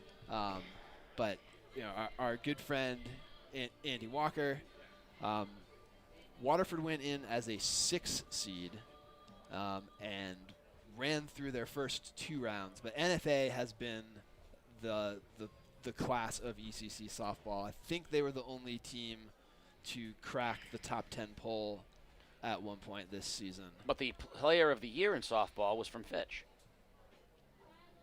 How about that? So, very competitive. Where I'm going with that is a very competitive girls softball year. Yes. And Waterford, who has been the top team for a number of years, losing a Brielle Kenny, who goes off to UMass Dartmouth and has great success there, and they've been the Jessicks. They've been replacing so many players in the past few years. You knew you were going to come to a year, a 14-6 season, had to come about when you're replacing that many players. And kudos to Waterford and Andy Walker for, continuing to make them a team to beat and a team to watch out for. So, congratulations NFA and Bacon Academy on the championships on the softball side of things. Congratulations to the East Lyme girls lacrosse team and Paul Schneider as they won again. But again, worth mentioning, we made a big deal about it during the game, but worth mentioning again, Montville acquitted itself very well here at home. playing that East Lyme team. Alexis DeLucia in her first year as head coach. 7 seniors. They expect it to be good, but I don't know that they expect it to be ECC championship good. And what was ironic was that DeLucia as a player never got to this final on teams that were in some ways considered better than even this team was, never got to a final. And this year as a coach, they do, and they played really well. That was a really great game. Right now, the East Lyme boys are cruising 14-3. So interestingly enough, those Montville girls lacrosse opening the state tournament with a familiar opponent in Stonington, who they beat twice during the regular season, and if they can win that game, they will head off to East Catholic, where the game changes for them against East Catholic. But they'll get. I think for them, a familiar foe is probably a good thing. Though beating a team 3 times we talk about is hard, but at least it's for them. I think familiarity is probably beneficial. You know, if you go on the road sometimes, that first game in the state, even if you're evenly matched, you go or you play at home again and you get a team from Wolcott, and you're like, I don't even know where Wolcott is, and you don't know what to expect, and so having a familiar face, I think, will be good for them. But let's talk ECC baseball for a second, because we're going to have the baseball championships tomorrow night from Dodge Stadium. The nightcap tomorrow night will be the number 1 seed East Lyme Vikings and the number 3 seed your NFA Wildcats. And what a display East Lyme has put on from the pitching side of things in the first 2 games. Tristan Glover had one hit through 9 innings plus yesterday. Today, Andrew Seveny, no hit, Bacon Academy, 2-0. So East Lyme wins 2-1 and 2-0 in their 2 games. And which one of those 2 pitchers is the one that's going to UConn? Neither of them. He's going to go tomorrow night in the final against NFA. But it was Carter Stringer yesterday who dominated Montville. And then today, NFA knocked out the 2-time defending champion Woodstock Academy Centaurs. And let's give them some credit, because I think no one was rooting for NFA harder than East Lyme. And I know Jack Biggs likes to embrace the challenge. He was the first to say, I don't care if we're number 1 in the power rankings, no curse here. But 0-4 against Woodstock Academy in ECC championship games and state games. And there was a chance that it would have been 3 years in a row that we would have had that game.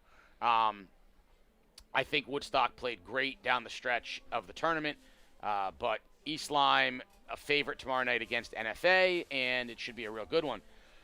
In the Division II game, we know that the Ledyard Colonels, the number 1 seeded Colonels, are in, and it appears, as of last count, New London had a 6-2 lead over St. Bernard. It appears that the New London Whalers back in a championship game in the ECC, Ledyard, New London. And I mean, if there's been a sort of an understated rivalry, it was hot during basketball for a bunch of years. In football, Ledyard, New London's a great rivalry, and it will be that would be a great championship game tomorrow night. Well, you talked all season about this New London team and Coach Green's New London teams in general as teams that play better down the stretch in the end of the season, and they're proving you right. They had that big win against Notre Dame, showing that they're a team that can beat anybody. And certainly if that result holds up, it's an upset, but not necessarily a big surprise. Well, I think people forget that New London played last year longer than any team in the ECC. They made a run last year, Eddie Torres and crew, and this year replacing him, you got Jacoby LaFleur has been a dominant kid on the mound. Lou Lugo is a great veteran player. That New London team, no, they shouldn't be surprised, because Matt Green has a team that knows how to win in tournaments. They've shown that tournament. There's a difference in how you play the regular season and how you play in a tournament, and he has done a great job with them playing better baseball down. Even though they lost a couple games late, but playing better down the stretch than earlier and playing well in the tournament. And if they can hold on and beat St. Bernard's tonight, we'll get a 1-3 3 matchup in Division 2, and I expect Ledyard's going to come after it with Jake Nenna, who we saw against Stonington, and we know how good he can be. So there's a chance we see Aiden Cochran, Jake Nenna. We still see some big arms tomorrow, which has not always been the case in the baseball finals just because of its proximity to the state tournament. If we get a chance to see those 2 guys tomorrow in those 2 games, we'll be very thankful for that. So in that afternoon game, Ledyard should be the favorite, right? A 1-run win over New London and a 10-run win over New London most recently. But is this a situation where it's the championship game, throw the records out a little bit? So, yes, on paper, especially if Nenna's pitching, right, and New London's throwing its number 3 and 4 guys, on paper, Ledyard is a definitive favorite because I think if you took the pitchers out of it, they're a much closer team. But if you said LaFleur was on the mound, New London suddenly becomes a favorite, right? Nenna on the mound, Ledyard definitive favorite. But yes, in a championship game, just like we saw in Lacrosse with Montville, like the longer you hang around, the longer you keep it close, the more pressure gets put on the favorite. And so if New London can stay in it, and they're gonna run and hit and scrap, and they're gonna pull out every trick you can find to try to stay in it. If they're in it late, yeah, it could be a very pressurized situation for Ledyard. Best thing that Ledyard had going for it today was the bats woke up. We had heard from a couple of the Ledyard coaching staff that the bats had been really quiet for the last few weeks, and scoring 8 runs today was a huge benefit because runs have been hard to come by in the ECC tournament. It looks like New London's using its offense to put some runs on the board against St. Bernard. So those 2 teams will be coming in having swung the bats to get there. East Lyme will enter having scored 4 runs in its 2 games and winning both. I mean, that's pretty remarkable. So East Lyme should be the favorite in yes. this game. Yes. But NFA is one of only 3 teams that can say, hey, we beat those guys. Yes, and I know that because they remind me of it every single week on the power rankings. As our Waterford player is being taken off the field now, and a good round of applause for him, and we wish him nothing but the best of results, as I'm sure they'll be taking him for medical attention now, and just you hate to see it. We don't ever want to see it, but they will take him off and attend to him. So, yes, both, I would say Ledyard and East Lyme are both favorites, and we will see what happens tomorrow night. I believe they're going to give the 2 teams a couple of minutes to warm back up. So, Michael, in your coaching days, have you had to deal with a situation like this with a player? I mean, there's emotions with the team who's lost a player due to a scary injury, the team that maybe was involved if you were the kid who threw the hit. There's also this long layover. How do you get if you're the coach on either side here, how do you get your team back into it? Yeah, it's tough for both teams, because as you said, you've got this confluence of emotions here. Care for the well-being of that athlete. So I mean, you just got to get these kids back in the game mode. We'll get these guys a little bit of a chance to warm up and get their minds back on the game. But it's definitely a tough situation for both teams and everyone involved here. That was a particularly long delay. Obviously, wanted to make sure that they were getting him off the field without any further injury. But we want to get these kids a chance to warm back up again, get their bodies ready to play. I mean, Waterford down 11 goals, about to go to running time, could have probably been forgiven for packing it in and saying, let's just play out the string. Does seeing a teammate go down like that and all of that time re-energize them to play hard for the last quarter, or does it take all the wind out of the sails and they just want to get on the bus and go home?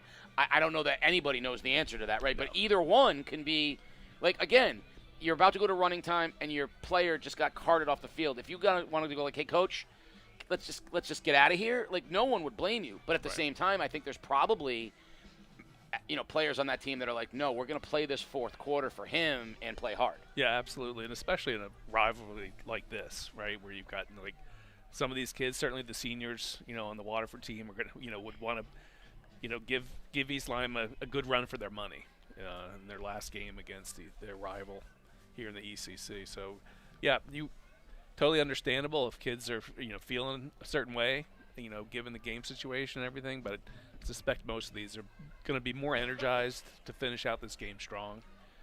Now, I was part of a game in high school in soccer where there was a good 7-8 minutes left in the game, and they stopped. They ended the game because, we were down like 5-0, but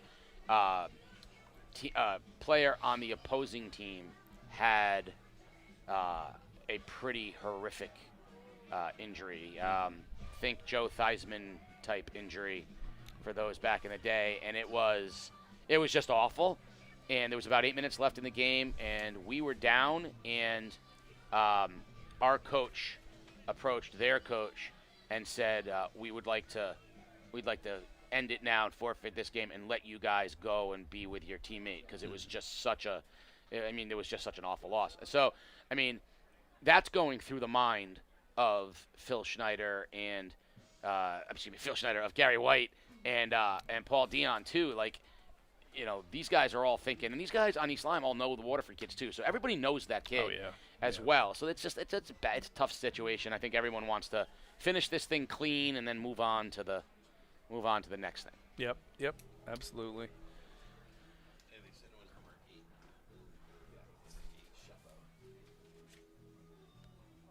So we do wish absolutely best of luck to that Waterford player, but we will regroup it here and talk a little bit about what does Waterford, if they're going to give it their all here in this, for a minute in the fourth quarter. What do you do so let's say you're coaching this Waterford team? How do you try to limit those East Lyme fast breaks and those opportunities? That's the toughest thing, especially as it appears to be in this case, that the East Lyme team's just faster. They're faster in transition. They're beating the defenders back towards, onto their offensive side. So it's tough to coach a team up, at a halftime or in between quarters to be faster. That's a tough situation. So, they're gonna. I'm sure that they're being coached up to try something a little bit different. Be more aggressive on offense, but still in control. Heads on a swivel on defense. Try to engage a little bit more with sliding back up. Defense. And try to put an end to some of the fast break points for sure. It's been a bit of a killer for the Waterford defense throughout this game so far. But tough when you're kind of outpaced, on the field. There's not a lot you can do to coach speed in the middle of a game. So we've got 58 seconds remaining here in the third quarter. It is an 11-goal lead for East Lyme. If they score another goal and get to 12, we'll go to running clock, which for the fourth quarter might not be the worst thing in the world, all things considered. But in the meantime, we are just hoping that the remainder of this game goes clean and nobody else ends up down on the turf. East Lyme has put on a bit of a show. 7 different players. 2 goals for Lilienthal. 3 for Bruno, Ginther, and Diloretto. A goal for Haney, a goal for Sosha, a goal for Correa. 7 different guys have scored 14 goals, 3 hat tricks. Yeah, it's been a pretty impressive offensive output for East Lyme Vikings today. So they'll play out the last 58 seconds of this one.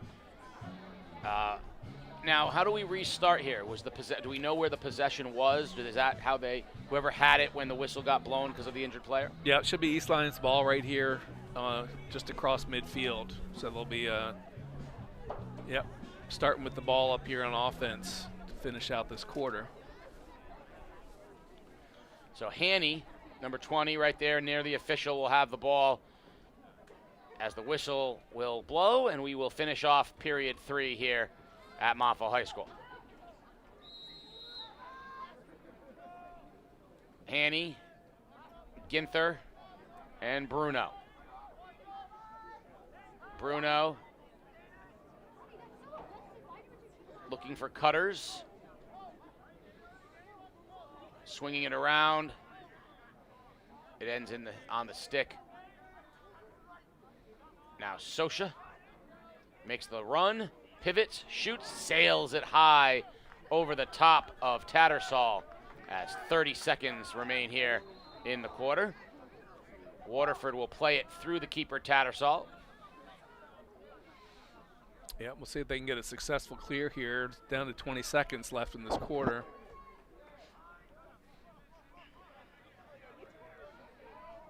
Looks like they might just let the clock run out on this quarter and take it into the fourth. Or they'll throw it over the top of everything with 5 seconds remaining. I would do that too every once in a while, just show it off. Like, look how far I can throw this thing. 5 seconds, East Lyme probably will just run this thing out.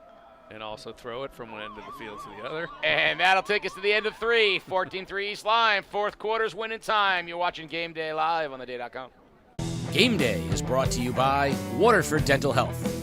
Gear up for game day with a winning smile from Waterford Dental Health. Located in Waterford, where your go-to for top-notch dental care in a relaxed, friendly setting.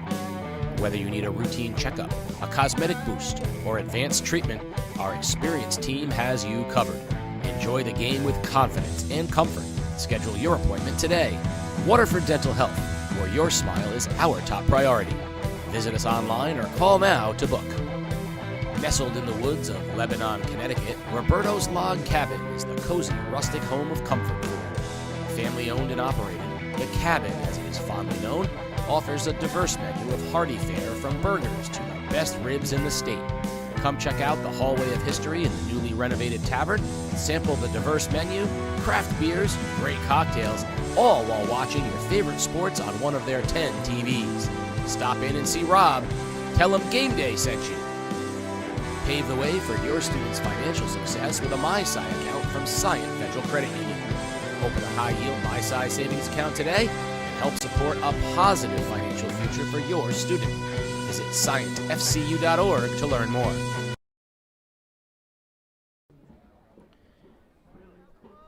Fourth quarter about to begin. 14-3 East Lyme over at Dodd Stadium. St. Bernard's has rallied at 6-5. New London on top.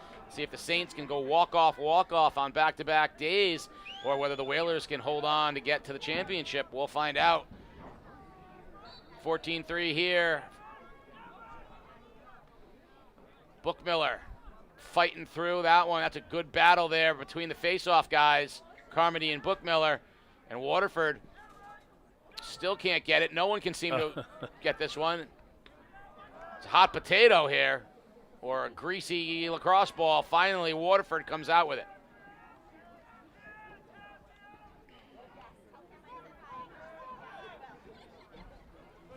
That was a hard-fought possession there for Waterford. It's like a 30-second face-off. Nobody able to get possession.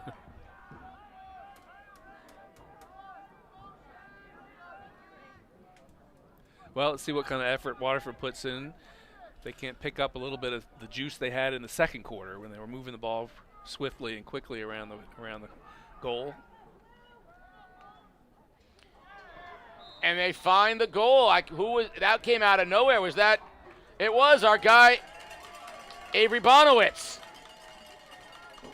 the harbor helper himself, with a goal and cutting it to 10 again. It's 14-4 East Lyme. Avery Bonowitz.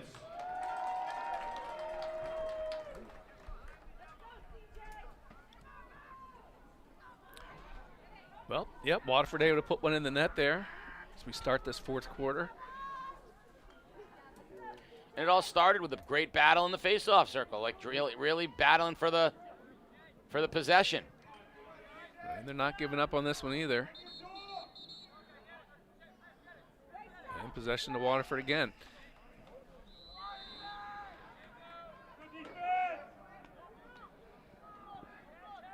Well, to state the obvious, you can't score without the ball, so having possessions and working to their advantage here for Waterford.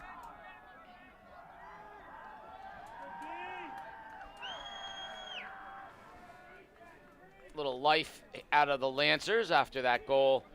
Hard-fought goal indeed. Plus Bonowitz, the senior, cashing one in. There's a flag against East Lyme.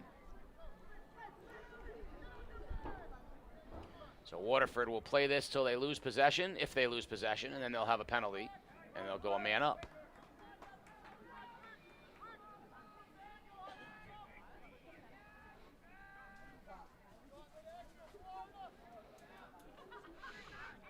Jamison Smith.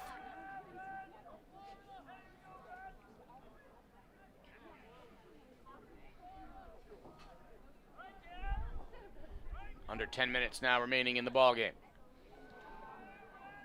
Nice feed across the front of the goal. Zipped high, and that'll be the penalty will now get called against East Lyme, or will Waterford still, technically Waterford still has possession, so not yet. Well, I think they did send one off if I'm counting defenders out there. All right, I trust your math. So Waterford will play a man up here.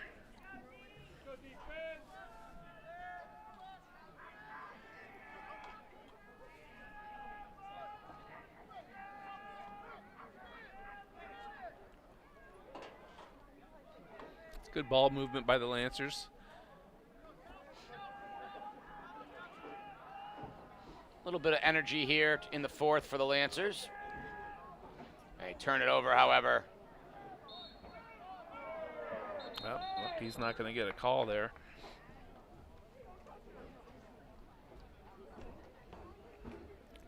Dubicki saying, what'd I do? What'd I do, ref? So the Lancers continuing to work the perimeter.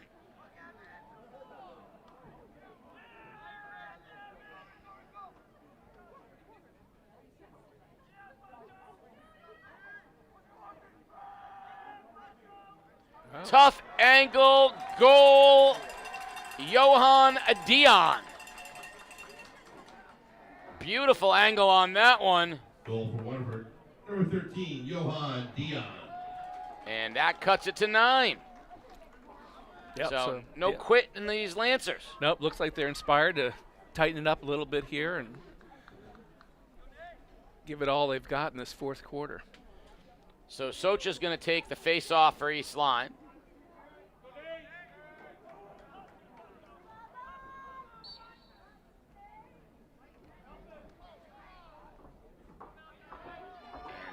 Waterford's going to come out of it with the possession, although now it's loose and it's a ground ball, and we're going to get another whistle as this one's getting a little chippy in the middle. Yep, Waterford maintained possession there on a push. And turnover back to East Lyme. A little sloppy with the ball there, but we'll see what East Lyme can do with the ball on offense now.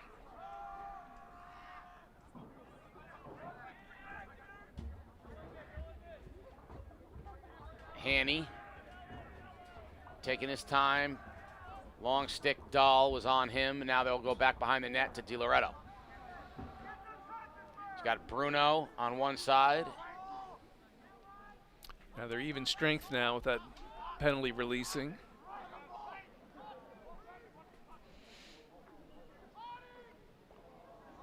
I think that ball must have been deflected there. But Lilienthal was able to corral it.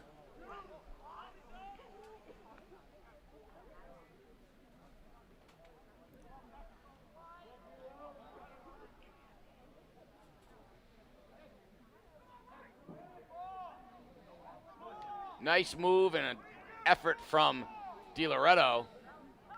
Waterford will have the possession. DiLoretto tried a little shovel shot. And East Lyme has it instead. DiLoretto. Cutter. Over the top. Sosha had a look. Sailed it high. Yeah, he had a good look at the net there. Point blank range. Just a little off the mark. Bruno. Save by Tattersall, or they hit the pipe, or both. Yeah, well done. Well done by the goalie there, and we've got Waterford with possession on that pass that went out of bounds, but okay.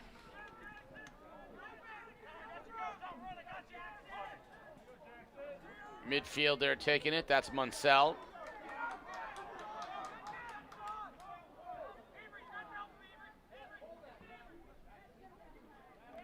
And a bad turnover there for Waterford. East Lyme will take it. Yep, that's a tough break after hard work getting the ball upfield.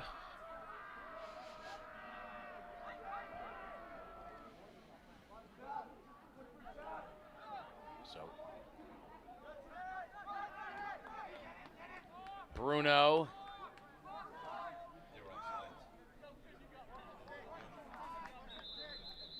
And a whistle. Offsides against East Lyme. Waterford will take it back. There goes Jamison Smith.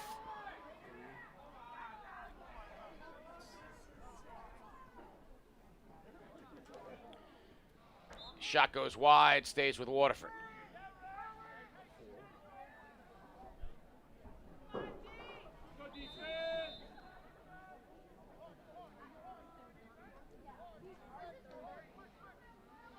Waterford trying to cut into this 9-goal lead. They've played with much more energy here after an injured teammate was carted off at the end of the third. This fourth quarter has been much crisper for the Lancers, much tougher, fighting for every possession.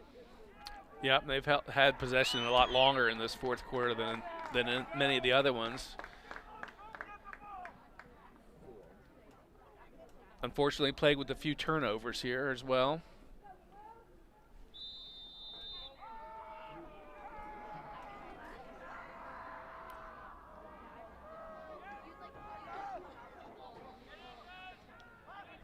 Bruno got it up ahead now in the middle, looking for Sosha. Instead, it's tipped and corralled by Tattersall.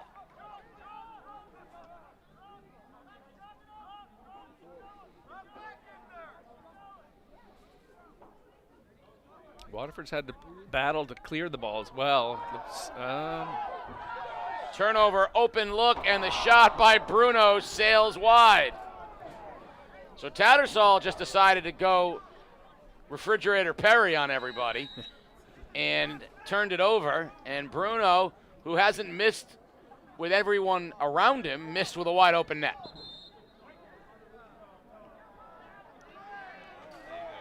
And a flag.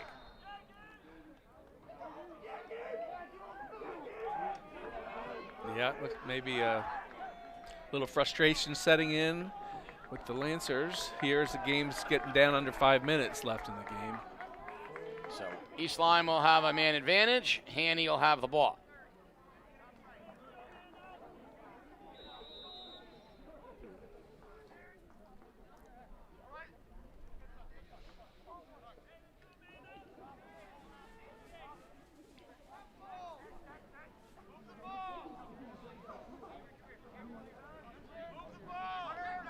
Bruno. DiLoretto wanted to rip it. He loves that high point shot.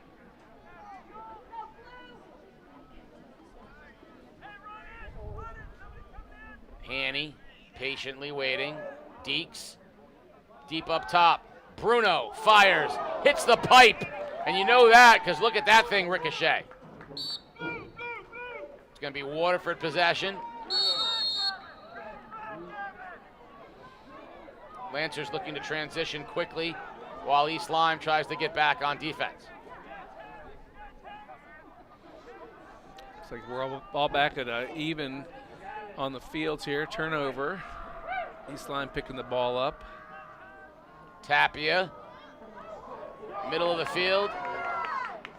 DiLoretto. DiLoretto, beautiful look. And a great attempt from Haney behind the back, but couldn't get it to go. Dahl will carry for Waterford.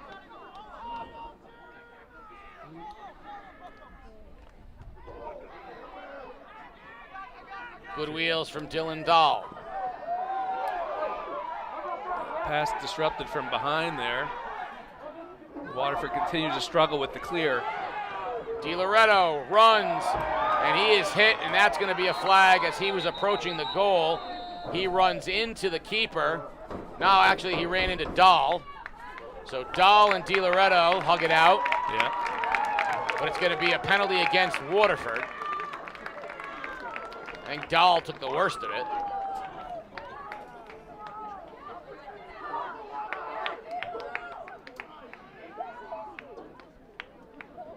Making sure all his teeth are there. And I think he said, okay, I'm good. Play on.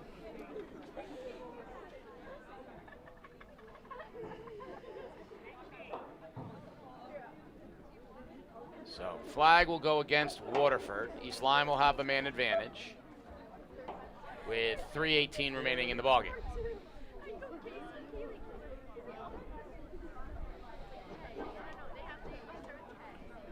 Well, it's a pretty tough challenge here to kind of eat into this 9-goal deficit here with just 3 minutes left. But I think Waterford's probably going to be playing for pride here.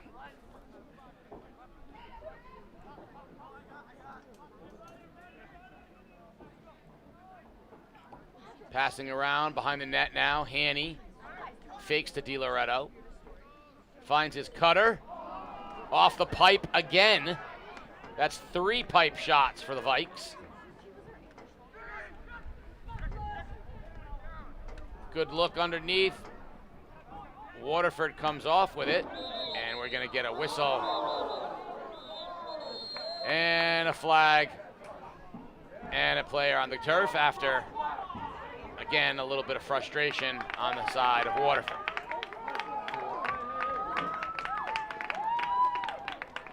Yeah, it's tough in the winding down the last few minutes of a game that you were hoping to have a better showing. It was like, you know, it's logical that some of the frustration comes out here, but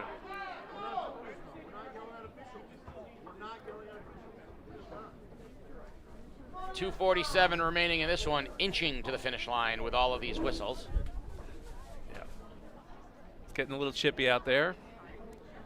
Pace is slowed down quite a bit. This is where the officials need to step in and say simply, there will be no more of this, or we're going to walk you off. We're going to walk you off the field. I think we got a 6-on-3, or no, here we got so it's 6-on-4. 2-man advantage for East Lyme.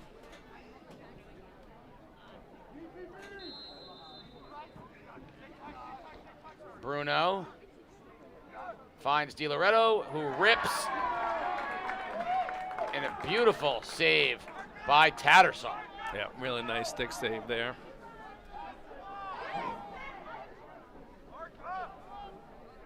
Two and a half minutes remaining. And another whistle. Timeout. And a timeout with 2:26 remaining. We'll take our final timeout. You're watching Game Day live on theday.com. The Water Street Waffle Company is now open at 133 Bank Street in New London, Connecticut. This woman-owned business, Water Street Waffle Company, brings together Southern-inspired comfort food and classic Belgian waffle traditions, all served with genuine hospitality. Everything is made fresh from scratch daily. Great food, great atmosphere.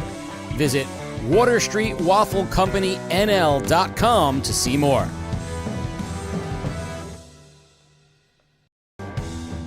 This season on Game Day, all big hits are sponsored by the Norwich Sea Unicorns.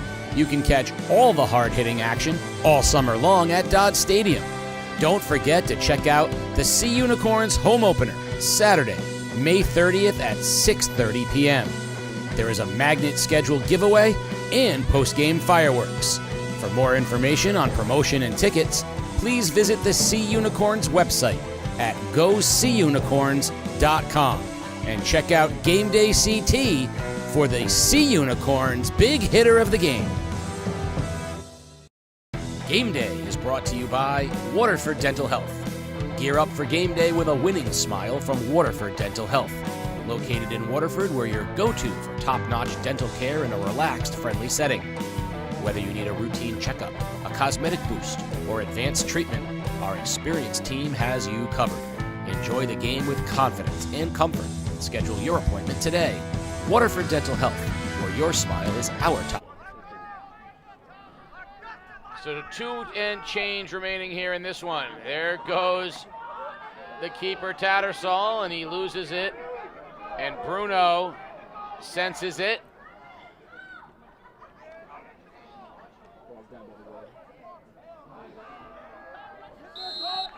And out of bounds it'll go, and possession will turn over to East Lyme.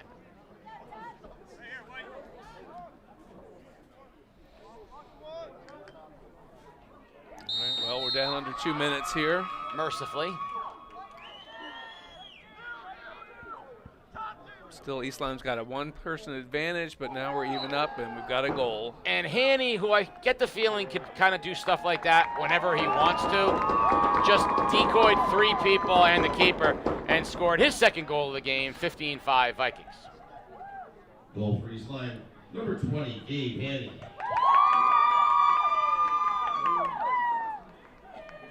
I feel, when you look at their scoring and you see, Bruno with 3, Ginther with 3, Di Loretto with 3, and then, 4 other guys scoring, and you realize that Haney could score, 10 goals a game if he wanted to be selfish. He's not. He's a distributor. Yeah. But he's got an incredible skill set and an awareness, and you see how much different they are with him distributing behind the net, Bruno cutting, Di Loretto up top. They are just very, very dangerous. Yep, they've proven themselves to be really potent offensively here. Still want to figure out how they gave up 21 goals to Notre Dame and West Ham, and that's just scary good. Yeah, that's a different program, I think. Oof.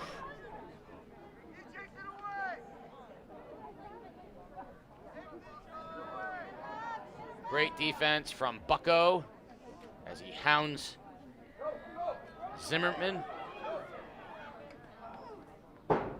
There's Bonowitz. Yep, got a loose ball out to midfield here. Waterford will corral it as we're under a minute. Reminder to everybody, we will sign off fairly quickly at the end of this one, and we will have the coach's interview and the Roberto's Log Cabin Player of the Game Day available on our social media at Game Day CT, but we'll sign off pretty quickly. And there's Haney with the hat trick. Third one of the game for Gabe Haney, 16-5 Vikings. So hat tricks for Haney, Di Loretto, Ginther, and Bruno. Just another example of that fast, quick up transition upfield. Shot on goal by East Lyme.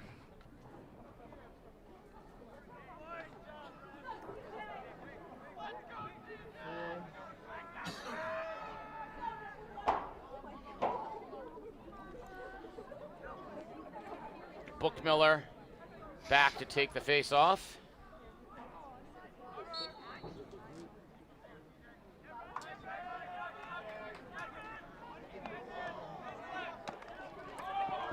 There's some big hits. Trying to stay off the whistle, 23 seconds remaining. Coach, I want to thank you very much for joining us tonight and walking us through some lacrosse here in the ECC Championships. It's been my pleasure. Thanks for including me and having me participate. It's been a good times. Congratulations to the East Lyme Vikings sweeping the girls and boys lacrosse championships here tonight at Montville High School. A 16-5 victory for Coach Gary White and the Vikings. Tomorrow night from Dodge Stadium, it'll be baseball action live on Game Day. Remember, go to Game Day CT for the Roberto's Log Cabin Player of the Game Day, as well as the interview with Coach Gary White. Thank you for everybody tonight, and you've been watching Game Day Live on theday.com.